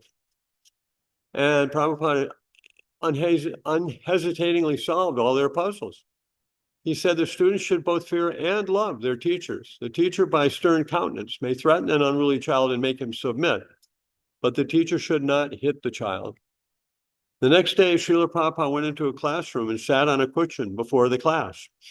Holding a blackboard pointer in each hand, he joked that one stick could be used for hitting the students' heads and the other for hitting their hands. The children and teachers became delighted to see Prabhupada's playful mood. And when he asked if anyone wanted to get hit, both teachers and students moved forward, holding their hands out for a merciful slap from Srila Prabhupada. To demonstrate how to teach, Prabhupada called for a volunteer. Dwarkadish came forward. Prabhupada, placing his venerable hand over the boys, guided him repeatedly and forming the first letter of the Sanskrit alphabet. News of Bombay followed Prabhupada to Dallas. A devotee who had recently come to the West from Bombay informed Prabhupada of Giriraj's recent talks of resigning as president of the center. Depressed by his ineffectiveness in dealing with Mr. N, the lawyers, and the government, and harassed by bickering and uncooperative devotees, he was considering himself unworthy to keep the charge. Now Giriraj's anxiety became Prabhupada's, as again, he concerned himself with all the affairs of his Juhu project. There seemed to be no one he could discuss this with, since the devotees in America knew almost nothing of matters in Bombay. The night was too hot for sleeping, and Prabhupada could not concentrate on translating Srimad Bhagavatam, so he stayed up late talking with his secretary about Bombay. Surmising the mind and mood of Mr. N and expressing his concern for his Hare Krishna land and his wonder at the devotees' hesitation and disheartenment, he turned the argument this way and that, considering it in different lights, until in the early morning he finally put it aside. Afterward, he composed another telegram. Settle land immediately at best price possible, and promised to pay it. If he won't, we can suggest 15,000. Don't change presidency until I come. Large marble deities of Radha Krishna arrived in Dallas by trailer from New York. Prabhupada had specifically selected these deities for Dallas Gurukula while in India and ordered them to be shipped to the United States. The Krishna deity was magnificent. He was tall, bigger than most ISKCON deities, and his head and limbs were strikingly large. According to one story, the deity was several hundred years old and therefore carved according to an ancient tradition. Even though the devotees in Dallas were unprepared to install Radha Krishna deities, Prabhupada told them to get ready in 2 days for the installation, which he would personally perform. Janamadevi Dasi, however, unauthorizedly removed the original paint from the deities and began to repaint them. When Prabhupada heard this, he became furious. He called the Dallas president, Satsarup Das Goswami, to his room and demanded an explanation. Satsarup said that he was a fool, but that Janava had also acted without his permission. Prabhupada then called Janava and yelled at her furiously. She began to cry. Why have you done this? Srila Prabhupada demanded. Nonsense, was her choked reply. Nonsense, Srila Prabhupada affirmed. Suicidal nonsense. You are a nonsense, and you will always remain a nonsense. So what are you going to do about this? Well, Srila Prabhupada, Janava replied weakly, I called up Bharadraj in Los Angeles, and he said, if I use a certain kind of paint, Bharadraj, Prabhupada yelled, who is this Bharadraj? I am your spiritual master, and I am sitting before you. Why do you not ask me? Disgusted, he then turned to the others in the room. So what is to be done about this? One of the ladies said that with a quick drying paint, they could repaint the deities just as before in time for the installation. Yes, Srila Prabhupada said, do it immediately. Janava stayed up all night, carefully repainting the deities as before. Early the next morning, which was to be the morning of the deity installation, Prabhupada, Krishna looked very beautiful, although his body was tacky in spots from the fresh paint. During that morning's walk around White Rock Lake, while talking philosophically about various topics, Prabhupada turned casually to Satsarup Maharaj and asked about the preparations for the installation. When Satsarup said he was uncertain whether Krishna's paint would be dry enough, Prabhupada suddenly stopped. If the deities weren't ready, he said, there was no use in his staying any longer in Dallas. Turning to his secretary, he told him to change their flight reservations as soon as possible. Satsarup begged forgiveness and said that maybe everything could still be done on schedule. Prabhupada's angry mood changed, and he continued walking, talking about other matters. Later, in his room, Prabhupada talked alone to Satsarup, continuing on the point of his morning lecture about materialistic life. In a casual way, as most people would talk about ordinary things, Prabhupada spoke of the foolishness of the conditioned souls. They think that just by having a big family and being absorbed in mundane activities, they do not have to concern themselves with death or with the next life. As Prabhupada spoke, he shook his head in disbelief, considering the incredulous position of the materialist. All of Prabhupada's disciples noted the same amazing thing about him. Wherever he went, his consciousness was always in transcendence. Whether staying up late worrying and talking about Bombay or criticizing devotees for repainting the deity, his mind was ever moving from one Krishna conscious consideration to another. The devotees with him would sometimes observe his awesome Krishna consciousness from a respectful distance. At other times, they might, in the name of service, speak up and become more personally involved. Or they might find themselves thrust under the direct scrutiny of his demanding attention. No one could presume or actually predict in what way Prabhupada would act in his constant grave service to his spiritual master. While sitting with Satsvarup Maharaj, Prabhupada began humming and singing a Sanskrit phrase from the morning's Bhagavatam class, Grihesho Griha Medinam. Then he asked, "So how is the deity?" Satsvarup said he thought he was dry. Prabhupada stood and walked into the room where Jana was examining the repainted deity. Calmly, he stood before Radha Krishna, singing to himself. "Yes," he said, "now it's all right." Later that morning, in the temple room, Prabhupada sat on his Vyasasana and installed Radha and Krishna reciting the prayers from Brahma Samhita. He then offered the first arati to the deities, who had been hastily dressed and placed on an almost bare altar. Prabhupada seemed pleased, however, and later went up to his room and wrote on a piece of paper, Radha Kala Chanji, the deities of Dallas, September 12, 1972, A.C. Bhaktivedanta Swami. Kala Chanji, he said, meant black moon. Prabhupada was preparing to return soon to India via a Western route, and he paid another visit to his Western World headquarters in Los Angeles. On the very day he arrived, however, he wrote more directions to the devotees in Bombay, reassuring them that Juhu land was not just a trouble spot, but a special place where a great plan would be carried out. It was worth fighting for. Now I am anxious to hear if the conveyance deed has been signed and what are the contents. Kindly send me the copy duly signed as quickly as possible. This will give me great relief. As soon as the conveyance has been signed, you may begin the building work immediately. I'm coming to India soon, at least by October, and I want to see that this building project in Bombay, Mayapur, and Vrindavan are going on nicely. This Bombay project is one of our most important projects in the whole world, and I am looking to you and others there in Bombay to see it is done very magnificently. Prabhupada's secretary had recently shown him a new advertisement booklet printed by Air India, in which the art theme was exclusively dedicated to Krishna and Vrindavan. Prabhupada was encouraged to see that Air India was enticing tourists to come to India to experience Krishna culture. This confirmed his idea that in the future, Hare Krishna land and his other Indian projects would be important showpieces for tourists wanting to experience real Vedic culture. Mail from Bombay always received first priority, and every morning Prabhupada would ask for news from Bombay, giving any letter from Giriraj immediate attention. Early in October, he received a very long letter from Giriraj. We just cannot control the material nature, and although everything is going on slow, Mr. Morarji, Mrs. Morarji, Mr. Moonim, the bank, and Mr. N all feel that they are proceeding as quickly as possible, and they do not respond very favorably to being over-reminded by me of the urgency of the matter and by your anxiety that it be finished. Nothing new had developed. The deed still had not been signed. Although Giriraj said he now had no intention of resigning his post, Prabhupada, after studying the letter, concluded that other senior devotees in India should also help.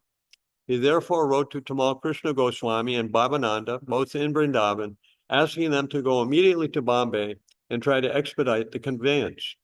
Prabhupada was asking Tamal Krishna Goswami to revive his active status as manager in India. Giriraj is finding difficulty from his letter, I can understand. So I think you have to revive your position as GBC again and look after all the business of Indian affairs nicely. Prabhupada also wrote Giriraj informing him that other devotees were coming to help and reminding him to also work with the board of trustees. I cannot tax my brain so much from such distant places as what to do if there is any difficulty. Therefore, I am relying completely on you, my trusted senior disciples, to finish up these things nicely. Prabhupada repeatedly instructed the managers in Bombay not to deviate from the terms of the purchase agreement. He was willing, as a matter of concession, to pay the 5 lakhs to be deducted from the total price, but no more charges. The devotee should press Mr. N to the original agreement. Prabhupada was worried that he had not heard from his lawyer, Mr. D, 2 weeks before. He had telegraphed both Mr. N and Mr. D asking for reports on the delays, but he had received no replies from either of them. He had since written to another lawyer, a friend in Bombay, asking about the delay, and in Los Angeles received a reply. Mr. D was no longer his attorney. A couple of days after receiving this shocking news, Prabhupada received a formal letter from the office of Mr. D informing him of the same. Of all recent news from Bombay, this was the most disturbing. Prabhupada began to see how Mr. N had been devising a devious plot from the beginning. It was not just a matter of slowness or bureaucratic delay. Mr. D had been in league with Mr. N. They were cheaters. So now it was going to be a real fight. This guy would have to go to court and file criminal charges against Mr. N. There was no avoiding the fight. But Prabhupada still felt that his position was legally very strong. Before leaving Los Angeles, Prabhupada thought of a further tactic. He wrote to Giriraj that he should put a notice in the newspapers advising the public that ISKCON had signed an agreement for purchasing Mr. N's land at Juhu. He then traveled to Bombay. He then traveled to Berkeley. October 6th, during his brief visit to Berkeley, Prabhupada met with a group of professors from the University of California and also installed Radhakrishna deities in the Berkeley temple. But still, he was meditating on Bombay. He wrote to Tamal Krishna Goswami, the Bombay dealing has been muddled by the tactics of Mr. N and Mr. D. Giriraj is in trouble. He is a child in these worldly dealings, so immediately go to help him. But you must be careful to pay the money in the court registrar's office and not in the hand of Mr. N or his solicitor. Settle up things properly, otherwise let us go to the court for specific action, either civic or criminal, against the tactics of Mr. N. Prabhupada decided to send Karandar, whom he considered expert, to help in Bombay. He also wanted to send Samasundar, but Samasundar had gone to London regarding a large country estate George Harrison was donating. Prabhupada notified Samasundar, however, that once the London transaction was completed, he should go to Bombay. Prabhupada was ready for the fight. He would not be cheated. During his return trip to India, Prabhupada again visited Hawaii. Then October 11th, he went for the first time to Manila, where a small number of disciples had arranged preaching programs for him, both in the temple and at the Hotel Intercontinental. In Manila, Prabhupada carefully considered his position regarding the Juhu property and concluded that he would come out victorious. He listed the points of his argument in a letter to Giriraj. We have fulfilled all the conditions as purchaser. Mr. N has purposefully delayed with a motive to cheat us, as he has done with some others in this connection. But this time he cannot cheat us because we are in possession of the land and our deity Radhakrishna is installed there. Therefore, we must immediately go to the court for enforcing him to execute the conveyance immediately. Even if the court case goes on for a long time, still our business there cannot be stopped. Without going to court, we cannot make any compromise with him. But I think we can arrange the full amount of 14 lakhs to get this rascal out of the scene. But we cannot do it without going to the court. Otherwise, we shall become a party for breaking the purchase agreement. Therefore, we have to go to court before making any compromise. Chapter 41, The Battle for Bombay. Vrindavan, October 17th, 1972. Prabhupada had come to Vrindavan to observe the Kartik season from October 16th to November 14th. He planned to lecture daily at the Samadhi of Rupa Goswami in the courtyard of the Radha Damodar temple, speaking from the Nectar of Devotion, his own translation of Rupa Goswami's book, Bhakti Rasamrita Sindhu. On his Western tour, he had invited devotees to join him for Kartik in Vrindavan, and now a few dozen devotees from America, Europe, India, and other parts of the world had gathered to be with him. He was concerned with developing his Vrindavan project, so rather than immediately rushing to Bombay, he had come here first, sending some of his leading disciples to tackle the problems in Bombay. Now, Like a general engaged on a different front, he awaited word from his lieutenants in Bombay. He moved into his 2 small rooms at the Radha Damodar temple, while his disciples stayed nearby in the former palace of the Maharaj of Bharatpur, an old building near the Yamuna. Although Prabhupada was introducing his disciples to Vrindavan, he was also introducing the residents of Vrindavan to his disciples. Already his group was encountering some of the same attitudes Bhaktisiddhanta Saraswati and his party of pilgrims had met in 1932. The people's refusal to accept low-born persons as Vaishnavas. Prabhupada trusted, however, that if his disciples could construct a wonderful temple for Krishna and Balaram, the hearts of the Vrindavan residents would change and they would accept his disciples. He tolerated the roughness and slowness of his disciples, and when Vrindavan residents came to see him, he humbly requested they also overlook his disciples' faults and recognize them as genuine devotees of Krishna. After all, they had given up sinful life and were regularly chanting the holy names of God. Prabhupada lectured both morning and evening, sitting on a simple asan, about 2 feet high, a bare bulb suspended over his head. Prabhupada would address his disciples and the few interested guests who sat before him.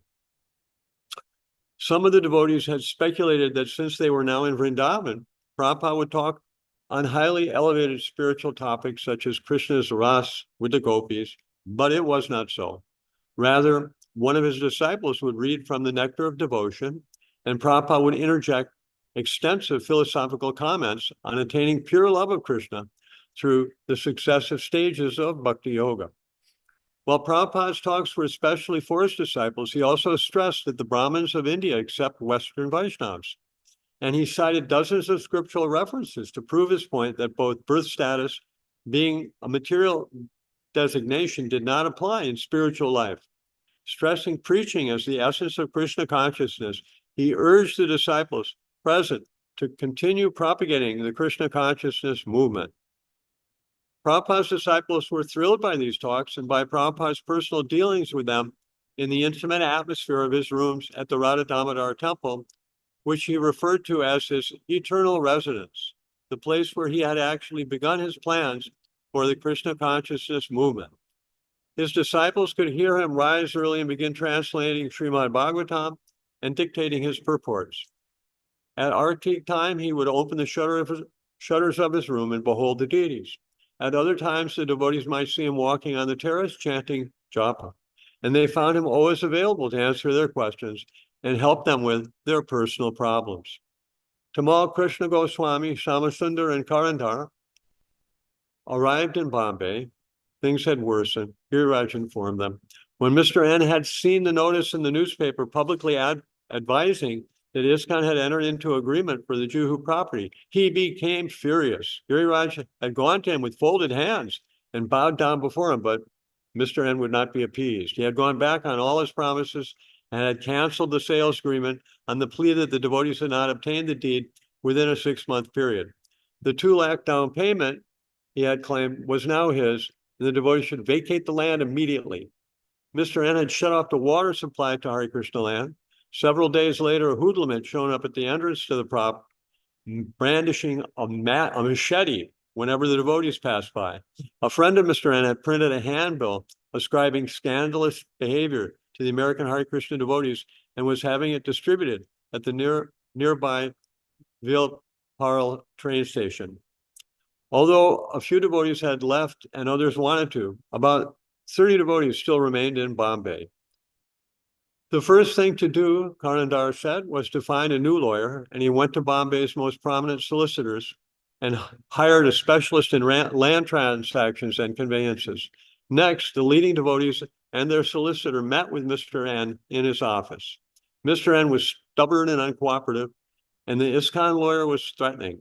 A court battle seemed inevitable.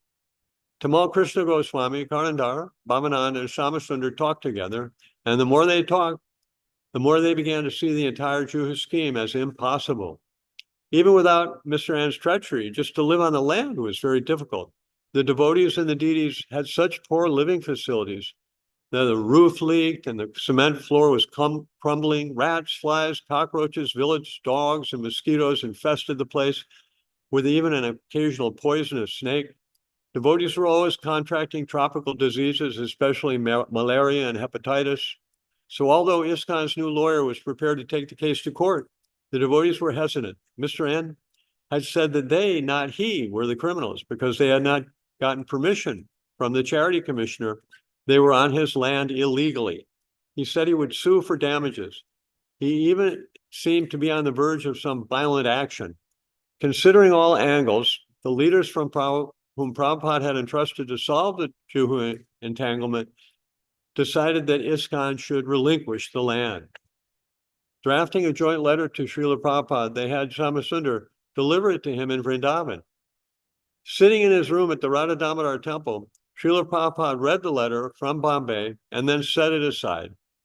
He walked out into the open courtyard.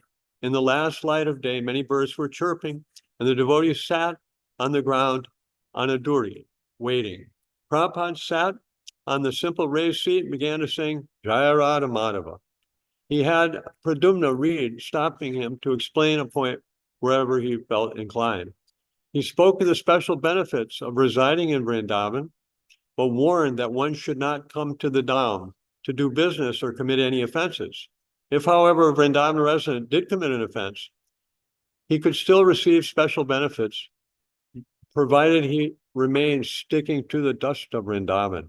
Night fell, and in the dark courtyard, Prabhupada continued lecturing beneath the dim electric bulbs. Visiting pilgrims came and went, watching the Swamiji lecturing in English to his Western disciples. After the question and answer period, Prabhupada walked back to his room, exchanging words along the way with Gaurachand Goswami, the temple proprietor. Some devotees lingered in Prabhupada's room, and many Indians peered through the barred windows, although they had never cared to look years ago before the room's permanent resident, Bhaktivedanta Swami, had gone to America. When Prabhupada was finally alone, he began to think of Bombay. Although hundreds of miles away, the occurrences were beating on his heart here in Vrindavan. He took out his copy of the agreement that he had signed with Mr. N. Then he called his secretary and began dictating a letter to his leaders in Bombay. He began his letter like a lawyer, answering logically, point by point. One reason his disciples had given for wanting to give up the land was that the charity commissioner had refused them permission. In that case, Prabhupada reasoned they should try to get back the money and give up the land. But it appeared that the charity commissioner's permission was delayed, not denied, a small matter. Although Mr. N had mentioned a 6-month time limit for obtaining the charity commissioner's approval, Prabhupada pointed out the original agreement mentioned no such time limit. Another reason Prabhupada's men had given for wanting to relinquish the land was that, according to Mr. N, they had failed to obtain the conveyance within 6 months, as per the original sales agreement. Prabhupada replied that according to the clause in question, it is our option to rescind the contract within 6 months, not the vendors. But the real point was that Mr. N had accepted checks worth 1 lakh rupees as down payment within the 6-month period, and therefore the sales agreement was completed. We consider that he has completed the conveyance, and we do not want to rescind, but we shall close the deal immediately. Finished. That's all.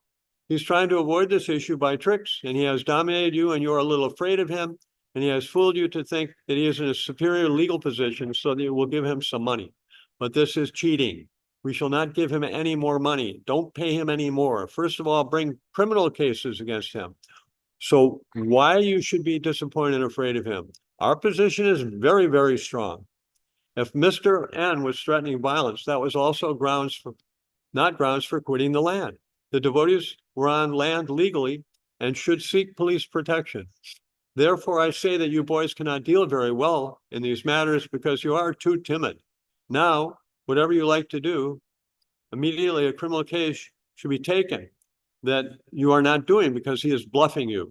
He says big words and makes threats, and you believe him foolishly and do like he says. That I shall not do. Prabhupada's conclusive advice was that the devotees go to the magistrate and tell him, we gave Mr. N money, and now he is threatening violence to drive us away. They should not be afraid. Prabhupada had not come to Vrindavan only to lecture. He wanted to begin construction on his new property. And the news from Bombay didn't distract him from his purpose. Every day, he would have the devotees hold Sankirtan procession from Radha Damodar temple to the property at Ramareti. He would also go out occasionally to see the site, still nothing more than grass huts, a wire fence, and a small stock of building materials.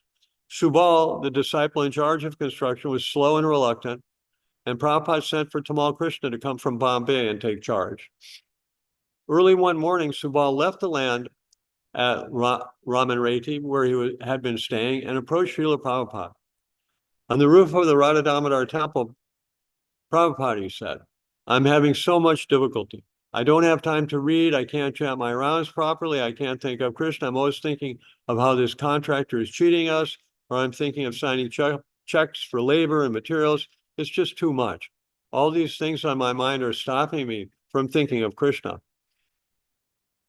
Do you think Arjuna was simply meditating on Krishna on the battlefield of Kurukshetra? Prabhupada replied. Do you think Arjuna was sitting in yogic trance while on the battlefield Krishna worked? No, he was fighting. He was killing for Krishna. He was thinking of all the soldiers he had to kill for Krishna, thinking of the checkbook, thinking of the men, thinking of the contractors. This is also like Arjuna's thinking. This is Krishna's service. You should not worry about thinking of Krishna directly. Arjuna wasn't sitting before Krishna in a trance, meditating on his form. He was engaged in Krishna's service. Similarly, this is Krishna's service, and you should engage. Your life is full of Krishna's service, and that is very good. Subal was still unsatisfied. He complained to Prabhupada that the other devotees wouldn't cooperate with him. He wanted to go into seclusion in Vrindavan for the rest of his life and chant, instead of becoming a full-time preacher in ISKCON. Srila Prabhupada asked, what do you mean no one will listen to you? You think that means they are defective? No, you are defective. Prabhupada raised his voice. If you are preaching and no one will listen, don't think you should go away in disgust and save yourself by chanting. No, that is not our line. We must qualify ourselves so they will listen. Do you know the story of Mr. Beecham? Subal shook his head. No one would buy his medicine, Prabhupada continued, so he became anxious. Still, he tried. And one day a man approached him in his shop and asked if he had any Beecham powder. And in excitement that someone had asked for his medicine, he died. Similarly, better we spend our whole life and die just to make one person Krishna conscious. That is our line, to become so absorbed in preaching Krishna, whether in Vrindavan or anywhere, we must save all these asuras from destroying the world. In stressing active service and practical results, Srila Prabhupada was exactly following the teaching and example of his spiritual master. According to Bhaktisiddhanta Saraswati, to chant in a secluded place and not preach was a cheating process. Devotional service meant practical work for Krishna. The simple, positive way to control the senses was to engage them fully in the service of Krishna. Active service was the topmost yoga. Prabhupada told Subal a fact that he had repeatedly explained in his books. In the recently published second canto of Srimad Bhagavatam, he had written, here it is clearly mentioned that the inhabitants of Vrindavan were extensively busy in the hard labor of their day's work, and due to the day's hard labor, they were engaged in sound sleep at night. So practically, they had very little time to devote to meditation, to other paraphernalia or spiritual activities. But factually, they were engaged in the highest spiritual activities only. Everything done by them was spiritualized because everything was dovetailed in their relationship with Lord Sri Krishna. The central point of the activities was Krishna, and as such, the so-called activities in the material world were saturated with spiritual energy. That is the advantage of the way of Bhakti Yoga. One should discharge one's duty on Lord Krishna's behalf, and all of one's actions will be saturated with Krishna thought, the highest pattern of trance in spiritual realization. As far as possible, Krishna engaged each disciple in a certain service according to the particular disciple's psychophysical nature. But everyone had to take up some kind of work for Krishna. Since Prabhupada desired to build a temple in Vrindavan, then whoever would help him do it, whether they were trained or not, or whether it was their tendency or not, whoever offered him assistance would become very dear to him and to Lord Krishna. When a householder couple, Guru Das and Yamuna, agreed to remain in Vrindavan to help Prabhupada build the temple, Prabhupada welcomed it and shared with them the intention of his plan. If you can construct a nice temple in Vrindavan for me in this way, I shall be eternally grateful, because we are a worldwide movement of Krishna, and if we do not have a nice place at Vrindavan, then what will be the use? Vrindavan is Krishna's land, and in the future, many of our disciples will go there just to see, along with many tourists and other friends. So therefore, we must have sufficient place for them. I know that you are not trained up for being a construction manager. Neither that job must be very tasteful to you, but because you are a sincere devotee of Krishna, he is giving you all strength and intelligence how to do it. That is what we want. That is advancement in Krishna consciousness. By the time Prabhupada and most of his disciples left Vrindavan at the end of Kartik, relations between his disciples and the residents of Vrindavan had improved. The people of Vrindavan were impressed by the devotees' daily Sankirtan procession to Ramanreti, and they were impressed by Prabhupada. Although Prabhupada felt that much time had been wasted, and it had been a year since Mr. S had offered them the land, he was hopeful now. ISKCON projects were developing all over the world, and all were struggling. The devotees' only means of income was from the sale of books and to some degree from spiritual sky incense. As yet, Prabhupada had no architectural plan for his Vrindavan project, but he determined to gather from his book fund and from devotees enough money for materials and labor. One day he went to the building site and asked a devotee to mix a little cement. And with his own hand, he laid down the first concrete for the foundation. Hyderabad, November 11th, 1972. Prabhupada had come to Hyderabad for a Pandal program. Big crowds attended his lectures, and wherever he went, even while getting into and out of his car, people surrounded him to touch his lotus feet. Although Hyderabad had been suffering from drought, a few days after Prabhupada's arrival, rains came.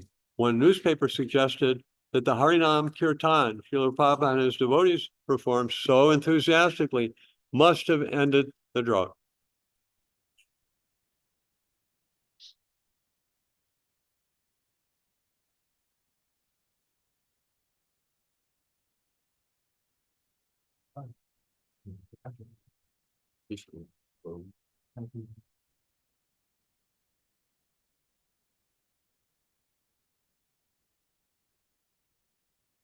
Namo Vishnupadaya Krishna Prishtabhutara Shimti Bhakti Vedanta Samanidhanam Namaste Sa Satadeva Gaurvani Prachani Nirvisesha Shunyavadi Paschatadeshatan. Continuing from reading Prabhupāda-līlāmrta, Volume 2, Chapter 41. Srila Prabhupada met with Mr. N, who was visiting Hyderabad from Bombay. Shyam Sundar still had a cordial relationship with Mr. N because Mr. N had been fond of his 3-year-old daughter Saraswati. So he went to Mr. N and convinced him to speak to Prabhupada. Mr. N agreed, but being suspicious that Prabhupada might try to use mystic power to persuade him to do something against his will, he brought a guru with him, thinking the guru would counteract Prabhupada's spiritual power. Mr. N, his guru, and Shyam Sundar all came to the home of Panilal Prithi, where Prabhupada was staying. Prabhupada met informally with his guests, conversing with them over prasadam until he yawned, and Mr. N's guru said, "Oh Swami, you must be very tired. We should not disturb you now. You should rest, and we may talk later." "Oh yes," Prabhupada replied, "I am very tired." So Mr. N and his guru excused themselves and retired to the adjoining room. After a few minutes, Prabhupada called Tamal Krishna Goswami into his room. "When someone asks you if you are tired," Prabhupada said, "it means he is tired. If you go into the other room, you will see that they are sleeping." He instructed Tamal Krishna to carefully awaken Mr. N without disturbing his guru and bring him in. Tiptoeing into the room, Tamal Krishna found both Mr. N and his guru asleep on the beds. He went over to Mr. N, touched his arm, and said quietly, Mr. N, wake up. Prabhupada would like to speak to you. Come quickly." Mr. N, being roused from his slumber, obediently walked into Prabhupada's room, forgetting his guru friend. For 2 hours, Prabhupada talked with Mr. N, and by the end of discussion, they had worked out a new sales agreement. Tamal Krishna and Shyam Sundar, working in a separate room, drafted and typed the documents, while Prabhupada and Mr. N settled the final legal points. Then Mr. N signed the agreement, while his guru friend continued sleeping soundly.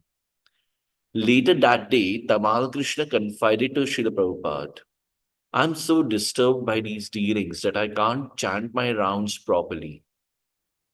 That is natural, Prabhupada replied. Sometimes when I am disturbed, I also. But I can see that I am making spiritual advancement even so, Tamal Krishna admitted. Prabhupada nodded. I used to think how to avoid difficult situations, Tamal Krishna said. But now I think I should not run away from them. Yes, said Prabhupada. We should welcome these. They gave us an opportunity to advance more. Shyam Sundar and Tamal Krishna flew back to Bombay with Mr. N that afternoon. According to the new terms, ISKCON would pay Mr. N the 5 lakhs of rupees for the government tax, and in return, Mr. N would execute the deed. But there was also a new limit, a new time limit, 3 weeks. And the devotees would have to work fast. Prabhupada himself would soon come to Bombay to settle the matter once and for all.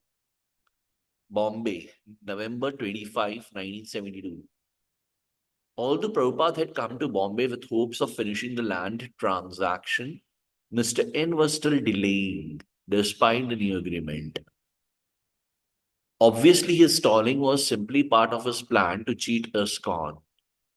Srila Prabhupada waited many days in Bombay, finally departing for the Pandal program in Ahmedabad.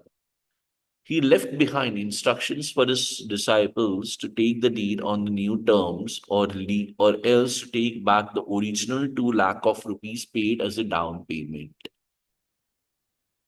While Srila Prabhupada was away, however, Shyam Sundar, Tamal Krishna Goswami, and others began talking about how even if they could one day get the deed to the Jew property to develop Hare Krishna land, and the way Prabhupada had envisioned would be practically impossible. Shyam Sundar argued that even if they got the land, they how could they really expect to build a big temple and hotel out here in the jungle? It just wouldn't work. Meanwhile, from Ahmedabad, Prabhupada continued to wage his Bombay campaign, and he requested Mr. N and Mr. D to come to Ahmedabad to try and make a settlement. They declined. In Bombay, the devotees learned that if they wanted to get back their down payment as well as the money they had deposited toward the 5 lakh gains tax, then they would have to cancel the new agreement. They were confused and their time was running out. One morning, one of Prabhupada's disciples, Vishakha Devi Dasi, arrived in Ahmedabad from Bombay. Prabhupada called for her and told her to return to Bombay immediately with a message. Out of concern that his leaders in Bombay not make a wrong decision and decide to relinquish the land, he told her to tell them that they should not under any circumstances cancel the agreement with Mr. N. Actually, he said, this is not a woman's job, but everyone else here is either engaged in the pandal or has not been with us long enough to do this task. Vishakha took the next train out of Ahmedabad and arrived in Bombay the following morning. But what Prabhupada had foreseen had already happened. The devotees had cancelled the sales agreement.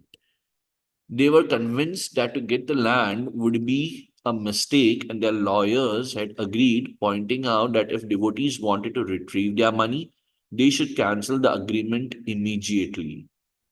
When the devotees heard Prabhupada's message from Ahmedabad, confusion reigned. They now had no legal standing, no claim to the land, and they had failed to carry out Prabhupada's desire. Giriraj phoned Prabhupada in Ahmedabad to tell him what had happened. Bhaktivedanta Swami here, Prabhupada said as he took the telephone. Giriraj was saying that a devotee had come from Ahmedabad with a message. Yes, yes, Prabhupada said. What is the point? Finally, Giriraj blurted out that they had cancelled the sales agreement. Prabhupada was silent. Then, in a voice that expressed both anger and resignation, he said, then everything is finished. I shall be the last man to give up the Hare Krishna land to the rogue Mr. N. Prabhupada wrote to a life member just before leaving Ahmedabad for Bombay. Prabhupada was now immediately planning how to rectify his disciples' mistake. No money had yet been transferred, so perhaps it was not too late. Mr. N could not possibly understand why Prabhupada was so determined in his fight to keep the Juhu land. Not that Prabhupada had kept his motives hidden, but only a devotee can understand the mind or actions of another devotee. Mr. N was dealing with Prabhupada just as he had dealt with C Company. He had cheated them, and now he would cheat ISKCON. He could only surmise that Prabhupada and his disciples were driven by the same motive as he himself, the only motive he could understand, material possessiveness. Actually, even Prabhupada's disciples were having difficulty understanding Prabhupada's unbreakable determination. Prabhupada's main motive was to preach Krishna consciousness in Bombay. Sri Prabhupada said, my Guru Maharaj ordered me to preach Krishna consciousness in the West, and I have done that. Now I want to preach in India. Bombay was the most important city in India, the gateway. And within Bombay, Krishna had somehow led Prabhupada to this land where he had begun preaching and had brought the deities of Radha and Krishna.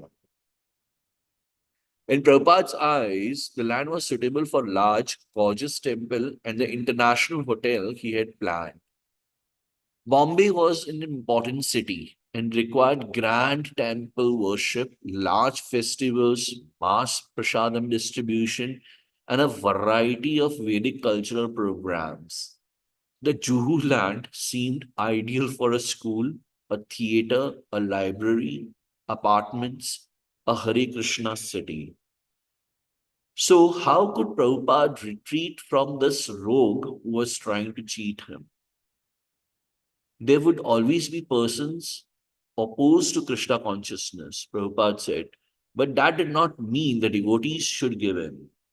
A preacher had to be tolerant, and sometimes when all else failed and Krishna's interest was at stake, he had to fight. Another reason Prabhupada refused to give up this particular plot of land was that he had promised the deities, Radha Ras Bihari. He had invited Krishna here and prayed, dear sir, please stay here and I will build you a beautiful temple. When Prabhupada had been touring and a devotee from Bombay had written him that deities were being neglected, Prabhupada had written back insisting that these abominable activities be rectified. The deity of Krishna was not a stone statue, but was actually Krishna to reciprocate with sincere devotee. So, if using the land for missionary work was the obvious or external reason for Prabhupada's determination to keep his Hare Krishna land, then the internal reason was his personal commitment to their lordships, Shri Radha Ras Vihari. Certainly, Mr. N and his associates could never understand this. Even Prabhupada's own disciples could not realize it fully.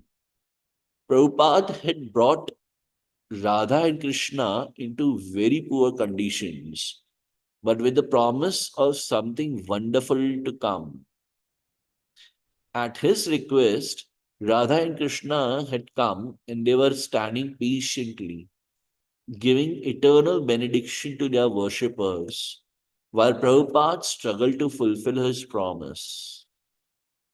500 years ago, each of the six Goswamis of Vrindavan had his own deity for whom he had built a beautiful temple. But Prabhupada was empowered to install and maintain many deities. In his Western world headquarters were the opulent Rukmini Dwarkadhish, in New York, Radha Govinda, in Dallas, big Radha Kalachandji, on a traveling bus in America with Kirtanananda Swami and Vishnujan Swami were Radha Damodar, in London, Radha Londonishwara, in Mayapur, Radha Madhav, and in Australia, Radha Gopinath. All were Prabhupada's worshipable deities. Archa Vigraha, incarnations of Radha and Krishna appearing at the request of their pure devotee for the benefit of neophyte devotees in various places around the world.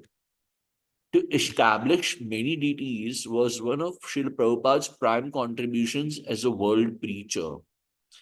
And when he would visit each temple, he would always stand reverently before the deities, taking their blessings. And then he would offer prostrated obeisances. Be humble. He would instruct the devotees. Always remember you are dealing with Krishna. And sometimes he would be unable to suppress his ecstatic symptoms of love for the deities. Though his representatives, his many disciples, he worshipped all these deities, but in case of Radha Ras Vihari, his involvement was more direct. Having taken India as his own managerial duty, he considered caring for this deity his specific responsibility. Prabhupada's fighting spirit to keep the land was so keen that he sometimes appeared to be fighting for fighting's sake. He even he sometimes even compared Mr. N to the demon Kamsa in Srimad Bhagavatam, who had repeatedly tried to kill Krishna. Just as Kamsa had employed many minor demons in his attempts to kill Krishna, so Mr. N had employed demoniac agents like lawyers, friends, and hoodlums. Krishna's killing of demons like Kamsa was his pastime or Leela. He enjoyed it. And Prabhupada, as a servant of Krishna, was fully absorbed in this fighting. He was vigilant, militant. When Mr. N bluffed or frightened the devotees, causing them to back down, Prabhupada held his ground. He took naturally to the fight. Krishna and Krishna's mission were being challenged.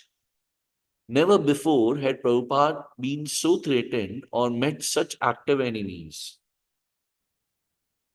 In New Delhi, when he had been selling his Back to Godhead magazines, he had often met with brusque words, and in America, people had ignored him and occasionally heckled him. But no one had seriously attempted to stop his preaching. Here, however, was a demon working actively to cheat him, to destroy his preaching, to disperse his disciples, and to displace his deity. He was forced to fight, and his disciples, if they were to understand his mood, would also have to fight. Prabhupada was acting as a protector and the parent of the deities and of ISKCON Bombay. As he had described in the Nectar of Devotion, many great devotees have an eternal relationship with Krishna as his protector. When, as a child, Krishna had fought the serpent Kaliya, Krishna's mother and father had been plunged into transcendental anxiety. They had seen their child entangled in the coils of the serpent and, fearing for Krishna's life, had wanted to protect him. The eternal mother and father of Krishna always worry that Krishna may meet with harm, and when danger appears to come, their natural anxiety increases many times. In this way, they show the most intense love for Krishna. Srila Prabhupada's mood was to protect Radha Ras Bihari and also his Krishna consciousness movement. Although he knew that Krishna was the supreme protector and that nobody could oppose his will, out of protective desire to spread Krishna's glory, he feared that demon N might harm Krishna. Prabhupada's feelings of anxiety and protectiveness extended to his disciples also. Although out of duty, he often criticized and corrected them privately. Before others, he usually defended and praised them. When Dr. Patel, a Bombay physician, had criticized the way the devotees were living, not protecting themselves from mosquitoes, Prabhupada had said that because his devotees were liberated and did not identify with their bodies, such things did not trouble them. Prabhupada saw his disciples as children with little worldly experience. They did not know how to deal with rogues and could be easily tricked. But if the son was gullible, the father would have to be shrewd and strong to protect his family. As protector of the devotees and of Krishna's mission, Prabhupada wanted to establish good housing so that his disciples could serve Krishna in comfort, even elegance. Prabhupada's spiritual master, Bhakti Siddhanta Saraswati, had taught the same thing when he said that preachers of Krishna consciousness should have the best of everything because they were doing the best service to Krishna. Prabhupada was therefore determined to establish his Hare Krishna city in Bombay. He did not take the attitude of a naked mendicant who cares for nothing of this material world. He felt responsible for his thousands of disciples and therefore he took on so many anxieties. Mr. N could not know what motives were driving Srila Prabhupada, nor could he imagine the full ramifications of opposing Krishna and Krishna's pure devotee. Even though the danger of such a position had been explained in India's most famous classics, Bhagavad Gita and Srimad Bhagavatam and Ramayana. Prabhupada was fighting on the side of Krishna, therefore Mr. N was opposing the Supreme Personality of Godhead. By Prabhupada's disciples' cancellation of the agreement, ISKCON's legal position had been weakened. But Prabhupada had faith that if devotees had just maintained possession of the land, their position would remain strong. At the same time, he urged the devotees to preach more. They should not think that without a temple, they could not preach. So he arranged for another big Bombay Pandal festival downtown, which proved to be a great success with 20,000 attending nightly. Important guests like Mr. R.K. Ganatra, the mayor of Bombay, made introductory speeches, and the devotees also took an active part organizing, advertising, cooking, and distributing Srila Prabhupada's books, and preaching at the question and answer booth. The Pandal festival served to lift the devotees out of doldrums of their protracted legal fight and the austerity of their living at Juhu. During the last week of January 1973, Prabhupada met with Mr. N at the residence of Mr. Mahadevia. Although Prabhupada's lawyers had filed a criminal case against Mr. N, Prabhupada wanted to attempt an out-of-court settlement. He had always been gracious and charming with Mr. N, and Mr. N had always appeared responsive and polite. But this time was different. Gone were the smiles and friendly words. The two were remaining barely civil to each other. After a few minutes, Prabhupada asked his disciples to leave the room. Speaking in Hindi, Speaking in Hindi, Mr. N began accusing Prabhupada and the devotees of being connected with the CIA. I will come on Monday, said Mr. N tersely, with a check for 2 lakhs to pay back your down payment. All right, Prabhupada replied. If you don't want to part with your land, then we will leave. But think before you do this. Mr. N continued his accusations. You people are calling yourselves the owners of the land, but you are just a big disturbance to the whole area, getting up at 4 and all this. We do not claim to be the owner, Prabhupada replied. Krishna is the real owner. I'm not the real owner. Krishna is already there on his land. Why are you bothering us so much? Simply take the money and give us the land. Or, if you want us to vacate, then prepare the check. Prabhupada had been speaking with restraint, but now his tone became angry. Bring out your check and we will vacate tomorrow morning. No, we will vacate tonight. Give us our money back. Have you the money? Mr. N shouted. I will remove the deities myself. I will break the temple and remove the deities. Mr. N then stormed out of the room. That week, Mr. N was hospitalized with a severe heart attack. 2 weeks later, he died. When Prabhupada heard of Mr. N's death, he was at first silent. Then he quoted a verse Prahlad Maharaj had spoken following the death of his demoniac father, Hiranyakashipu. Modita sadhu api vrishchika sarpahatya. Even a saint is pleased when a snake or scorpion is killed. Mrs. N, although not as legally astute as her late husband, carried on the fight, and her lawyers, eager to collect their fees, pursued even more intently than she the litigation to drive out ISKCON. In April 1973, at ISKCON's instigation, ISKCON's case came before the High Court. There were tactical delays, however, and month after month passed with no decision. Prabhupada did not commit himself to construction on the land because he had no deed and no assurance of one. He toured the West, returned to India, but still nothing had happened to resolve the matter.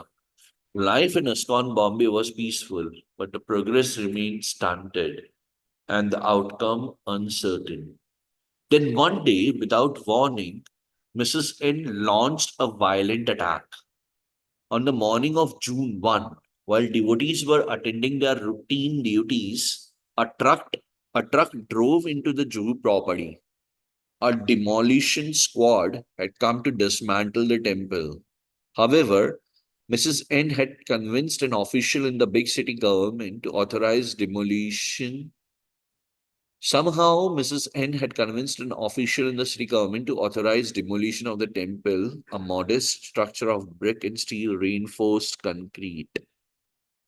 When Giriraj attempted to show the officer in charge a letter establishing ISKCON's rights, the man ignored the letter and signaled for the demolition to begin. Soon more trucks arrived, until nearly 100 demolitionists working with blowtorches and sledgehammers swarmed over the property. The demolitionists mounted ladders and began breaking the roof of the temple hall with sledgehammers. Others used torches to cut through the steel supports. The plan of the demolition squad was to knock out the steel supports of the Kirtan hall and proceed methodically toward the deity house, wherein Radha Ras Vihari stood. The devotees tried to stop the demolition, but policemen soon appeared on the scene and, working in pairs, would grab the dissenters by the legs and arms and carry them away. Police dragged the women away by the hair. while tenants on the land looked on. Some were glad to see the demolition, although others were sympathetic. Out of fear of the police, however, no one moved to help the devotees. One devotee, Manishwi, ran to a telephone and called Mr. Mahadevia, who, along with his friend Mr. Vinod Gupta, rushed to Hare Krishna land to find the police dragging off the last protesting devotee by the hair. She had been trying to close the doors to the altar to protect the deities when three policemen had wrestled her away. Mr. Mahadevia rushed to the house of sympathetic tenant Mr. Acharya and phoned his brother Chandra Mahadevia, a wealthy businessman and friend of Bal Thakur, the leader of one of the most influential political parties in Bombay. Mr. Chandra Mahadevia informed Bal Thackeray of the emergency at the instigation of the Hindu and under the order of Hindu municipal officer, a Hindu temple of Lord Vishnu was being demolished. Mr. Thakur in turn informed the municipal office commissioner, who denied knowing of any order to demolish the temple and who in turn phoned the local ward office that had sent out the demolition squad. The ward office sent a man to stop the demolition. The officer arrived around 2 p.m. just as the demolition squad had cut through the last pillars and were dismantling the roof above the deities. The order to stop the demolition was given to the ward officer in charge, who then stopped the demolition squad. Prabhupada was in Calcutta at the time of attack, and when the devotees reached him by phone, he told them to organize the local ISKCON sympathizers and the life members and protest the attack by mass publicity. They should also expose the persons responsible. This would be very effective against Mrs. N and her party. Prabhupada mentioned various life members he thought would help. Mr. Sada Jivatlal, the head of the Hindu Vishwa Parishad, should help with publicity, since his organization was a defender of Hindu Dharma and was meant for handling such cases as this. Mr. Sethi should help in preventing further violence. This episode, Prabhupada said, had been part of Krishna's plan, and devotees should not be afraid. The next morning, a photo of the demolished temple appeared on the front page of the Free Press Journal with the headline, Unauthorized Temple Demolished by Municipal Authorities. Devotees began counteracting the bad publicity. Mr. Sada Jivatlal turned his downtown office into an ISKCON office, and he and his devotees began the campaign. Despite the unfavorable propaganda, many Indians were shocked at the violence, and the municipal corporation unanimously condemned those officials responsible for attack on Hindu temple. Devotees working from 6 a.m. to 9 p.m. at Sada Jivatlal's office phoned the newspapers, wrote letters and circulars, and contacted possible sympathizers. Mr. Vinod Gupta, a member of the Jansangh political party, which favored maintaining India's Hindu culture, joined with Kartikeya Mahadevia and others to form a Save the Temple committee. Mr. Gupta published his own leaflet declaring ISKCON to be a bona fide Hindu organization. As Giriraj met with and elicited the support of government officials, many of Bombay's leading citizens, appreciating the authenticity of the Hare Krishna movement, began to show sympathy and offer assistance. Thus, the plan of Mrs. N and her lawyers backfired. Although they had been thinking they were dealing with only a mere handful of young foreigners, They soon found themselves facing many of Bombay's most influential citizens. Srila Prabhupada predicted that the results would be positive. A few days after the incident, he wrote, the demolition of our temple by the municipality has strengthened our position. The municipality standing committee has condemned the hasty action of the municipality and has agreed to reconstruct the shed at their cost. Not only that, the temporary construction shall continue to stay until the court decision is there as to who is the proprietor of the land. Under the circumstances, he should immediately reconstruct the DT shed. Barbed wire fencing should be immediately done to cover the naked land. And if possible, immediately in front of the DT shed, a temporary pandal should be constructed with our materials. If it is so done, then I can go to Bombay and begin Bhagavat Parayan to continue until the court decision is there. This is my desire. Prabhupada also asked Giriraj to give full coverage of the temple at demolition in his Hare Krishna monthly journal to life members. Prabhupada himself wrote an article for the monthly describing his movement and the events leading to the attack on the temple. He condemned the Bombay municipality for having the audacity to smash our temple against the law and principle of religious faith.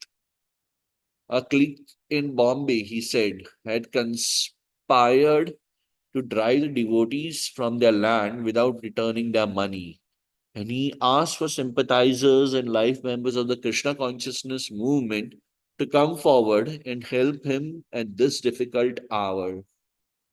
Only about a dozen ISKCON life members responded to Srila Prabhupada's call. There were hundreds of life members in Bombay, each of whom had donated 1,111 rupees and were receiving Prabhupada's books. But when it came to personal commitment in a time of controversy, only a few were willing to help. Those who did help, however, were able to assist in ways that the innocent, naive, and uninfluential disciples of Prabhupada could not. The devotees began to see the entire course of events as Krishna's mercy, since many life members were now rendering valuable service to Prabhupada and Lord Krishna. In past, Prabhupada had stayed in the homes of many life members, preaching to them and their families, convincing them of the sincerity and of the noble aims of his movement. These friends and members like Bhagubai Patel, Bihari Lal Khandelwal, Brij Ratan Mohatta, Dr. C. Bali, and others were acting not simply out of Hindu sentiment but out of deep respect and affection for Prabhupada. Giriraj, working with Sada Jivatlal, tried to convince the municipal council to authorize the rebuilding of temple structure. While doing so, however, he had discovered that Mrs. N had that a very day, a Friday, filed for a court injunction preventing ISKCON from rebuilding. Justice Nayan told Giriraj that he did not want to grant Mrs. N's request and that he would hear the devotees' cause on the following Monday. This meant the devotees had from Saturday morning to Monday morning 2 days to build the temple.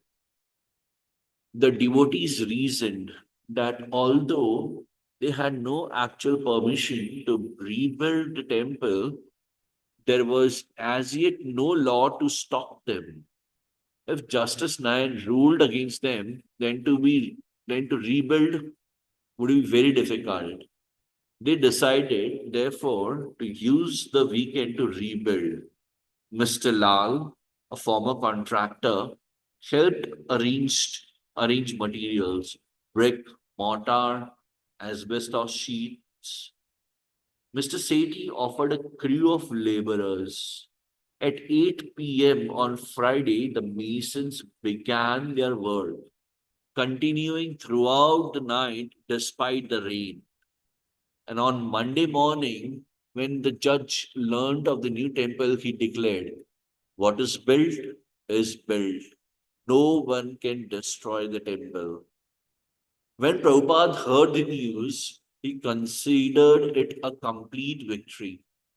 The temple had been rebuilt, and public opinion was swinging strongly in ISKCON's favor.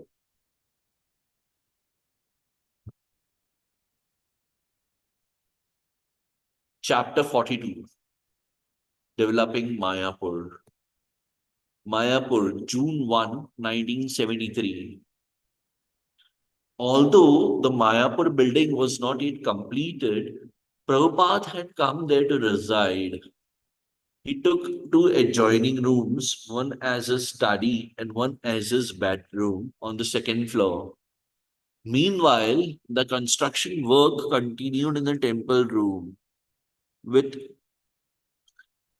within other parts of the building. On Prabhupada's first day, there a storm struck with massive black clouds and high winds.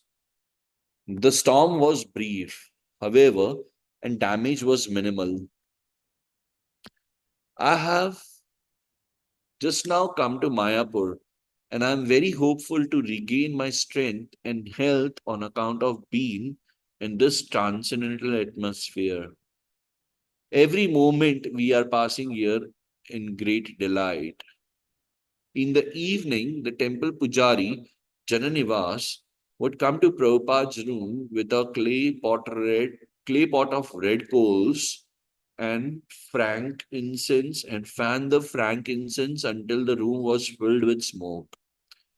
This was to drive out insects, but Prabhupada also considered it purifying. Although he was sometimes disturbed by the workers hammering, he found the atmosphere otherwise peaceful.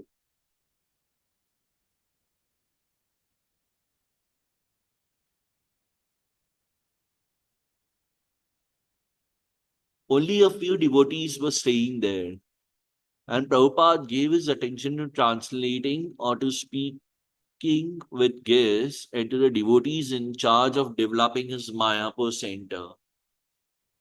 He would express his desires especially to Bhavananda Maharaj and Jayapataka Maharaj and worked his will through them. The devotees living in the building with Prabhupada considered themselves menial servants in Prabhupada's personal house. Of course, all the buildings in ISKCON belong to Prabhupada. Yet in Mayapur, that sense was intensified. Generally, the devotees in each particular center would raise money to support their center. But Prabhupada personally took charge of getting funds for Mayapur. He had begun a Mayapur Vrindavan Trust fund of donations from his disciples and interest from bonds and security deposits. If money was misspent, energy misused, or the building damaged in any way, Prabhupada would become very concerned. Now that he was personally on the scene, he often walked about giving detailed instructions and demanding the discrepancies be corrected. The pink and reddish building was like a huge transcendental ship, and Srila Prabhupada, as captain, could walk the wide verandas, giving strict orders to all mates for keeping everything ship-shape. One day, Prabhupada was walking on the veranda near his room. The other rooms were locked, and as Prabhupada walked alone, he would open the window shutters and look in. Suddenly he turned to Shatadhanya, who waited on call nearby. The fan is going on inside, and this room is empty and locked. Prabhupada said, "Who has done this?"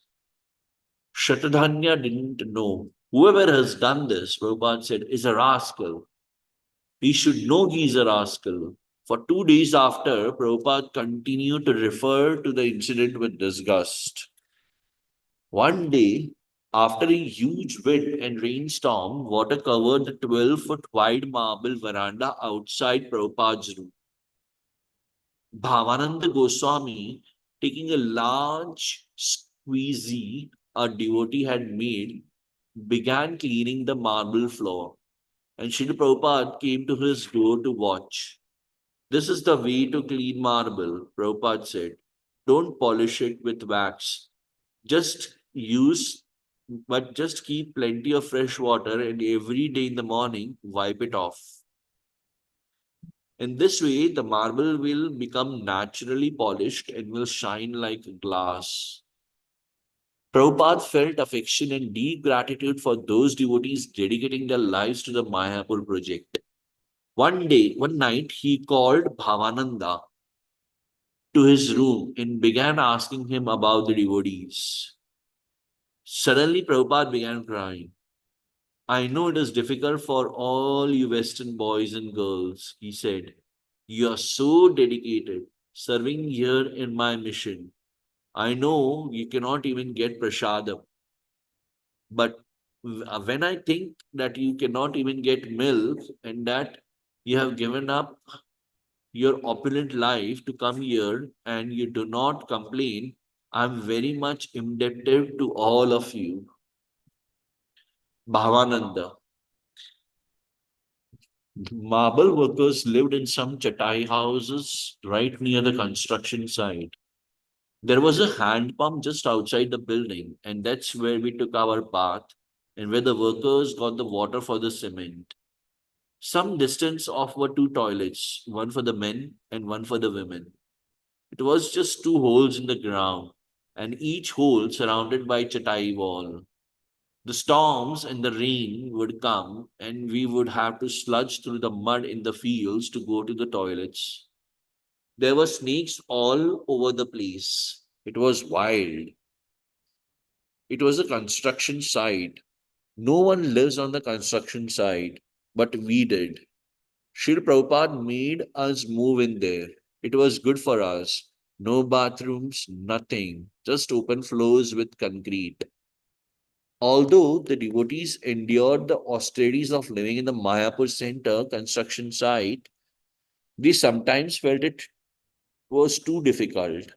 But Srila Prabhupada never considered it difficult, and he would encourage the devotees. "Mayapur is so wonderful. You can live on the air and water alone." Bhavananda. We were able to face up to so many difficulties because we just took it as our order from Srila Prabhupada. There was no conception of ever leaving. What else would I do? This was my order. Take Mayapur. I am giving you Mayapur. Take it, develop it, and enjoy it. There was no question in our minds of going somewhere else. The surrounding grounds were rice fields, and to get to the temple building from the entrance of the property, a distance of more than 200 yards, devotees would have to walk on paths made by ridges of earth that separated one rice field from another. The kitchen was made of tarpaulin and bamboo and was located near the entrance to the property. The devotees had to live without electricity much of the time, since the power supply was often cut off. They would use kerosene lamps at night, and Prabhupada said the lamps should be taken apart every day, the wicks trimmed, and the glass washed. In future, he said, you should grow castor plants and crush the seeds and take the oil for burning. Prabhupada told the devotees how to build simple dwellings. He also wanted them to build a wall with gate along the front of the property. They should build small rooms, hutments, he called them, against the wall. Devotees could stay in these simple cottages. They could plant coconut and banana trees. Raising the money, buying the land, arranging for workers for materials, it had been an arduous struggle, replete with bureaucratic delays, forms, fees, supply shortages, and the like. Prabhupada would not tolerate any carelessness or waste. The building, which was turning out to be so artistic, substantial, and useful, was actually a gift from Lord Krishna. So, to live here in Krishna's building was to reciprocate lovingly with the Lord. The devotees should think of serving Krishna, not of becoming comfortable and forgetting the purpose of both the building and of life. The slamming of doors, although seemingly a minor fault, greatly disturbed Srila Prabhupada. It symptomized carelessness and misuse. And Prabhupada said the sound cracked his heart. One time, Prabhupada came out of his room and called out, "Who is that slamming the doors? No one knows from where this building has come. You take it for granted and that it is here, but no one cares." More often, however, Srila Prabhupada displayed a rose-like softness, an intimate, informal, and affectionate nature. The holy dham of Mayapur was a spiritual world, Golok Vrindavan. So the devotees there were living with Prabhupada in a spiritual world. More than most any other place in the world, the devotees living in Mayapur knew that they could walk into Prabhupada's room and see him. He sometimes even walked into their rooms while they were working, reading, or talking. He might suddenly walk in and speak with them, asking how they felt and how they were adjusting to living in India. "It is difficult living here," he would ask. "I think India is too hot. What do you think?" Even with the building incomplete, many guests were coming, especially to talk with Prabhupada, who patiently spent many hours each day speaking about Krishna consciousness with guests who came to inquire about his movement or who came only to talk about themselves and their own philosophy. Sometimes he would remark that an individual had wasted his time, but he never stopped anyone from seeing him. One wealthy Hindu man, Mr. Brijratan Mohta and his wife, a daughter of millionaire R.D. Bidla, visited Prabhupada from Calcutta. Srila Prabhupada took care in properly hosting his guests, and he personally reviewed the menu and briefed his disciples on serving Mr. Mohta and his wife. Offering prasadam was an important part of the Vaishnava's etiquette, and Sri Prabhupada always stressed that the devotees immediately offer prasadam to visitors.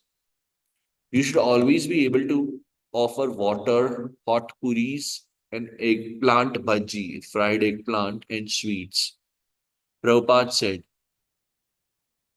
even when guests appeared shy, Prabhupada would insist they take a full meal.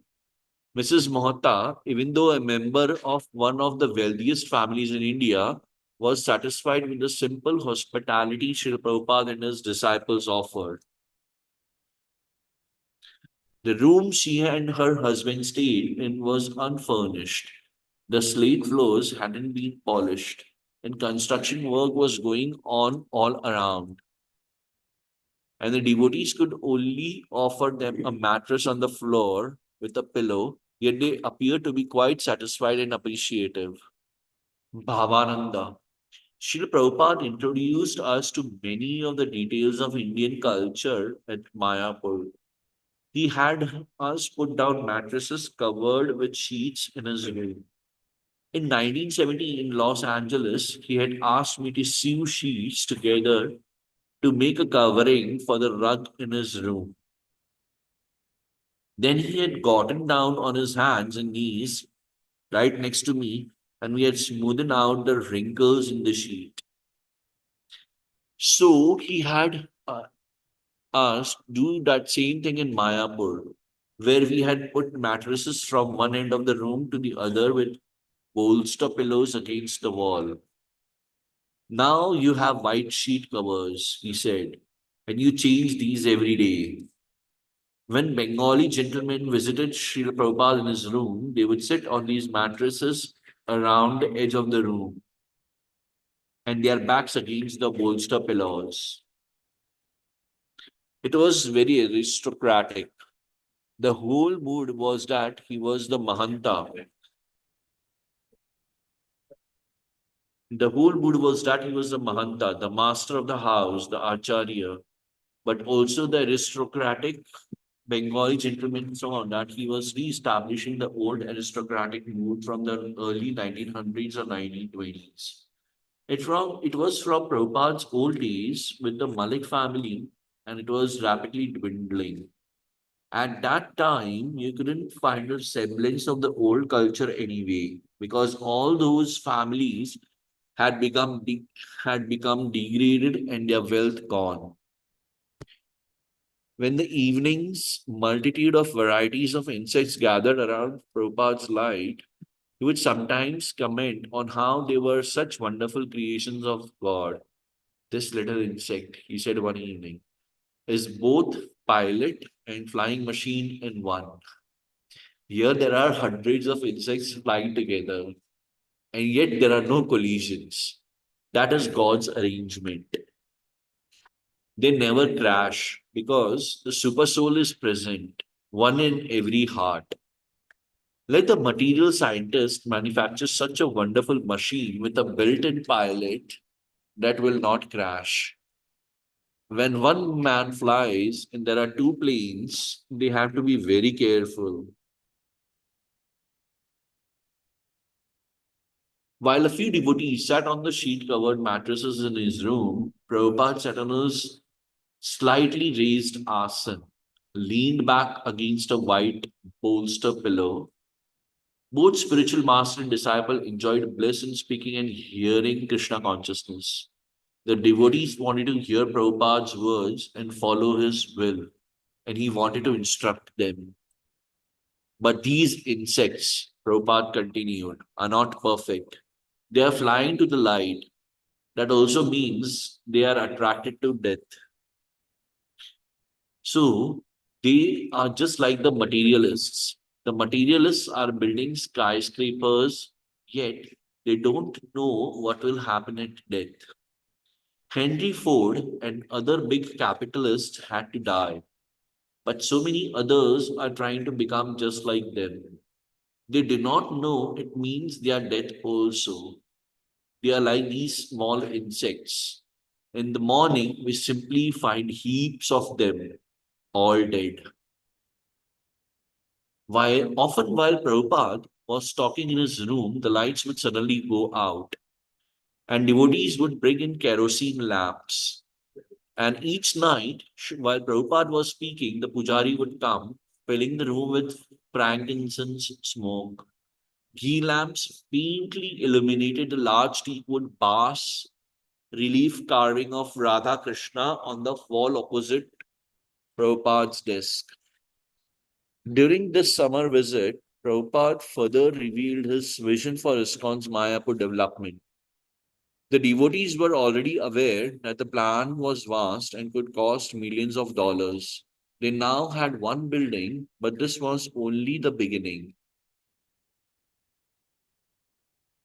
In the total plan, this building was almost insignificant.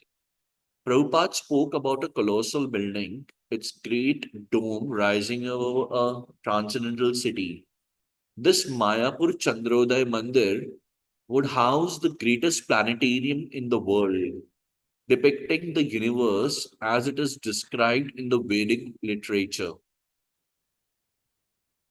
To execute such a project, Prabhupada wanted to train his disciples in the Vedic arts, now dying in Bengal.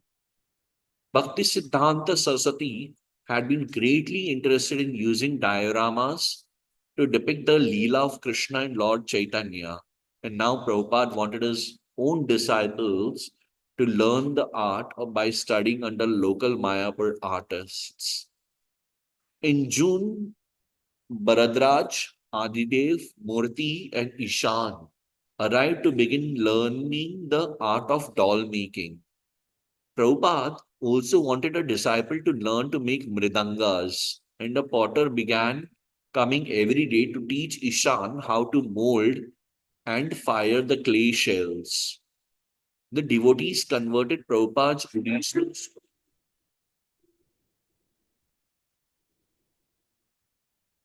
The devotees converted Prabhupada's original straw cottage into a workshop, and Prabhupada began inviting other disciples to come to Mayapur.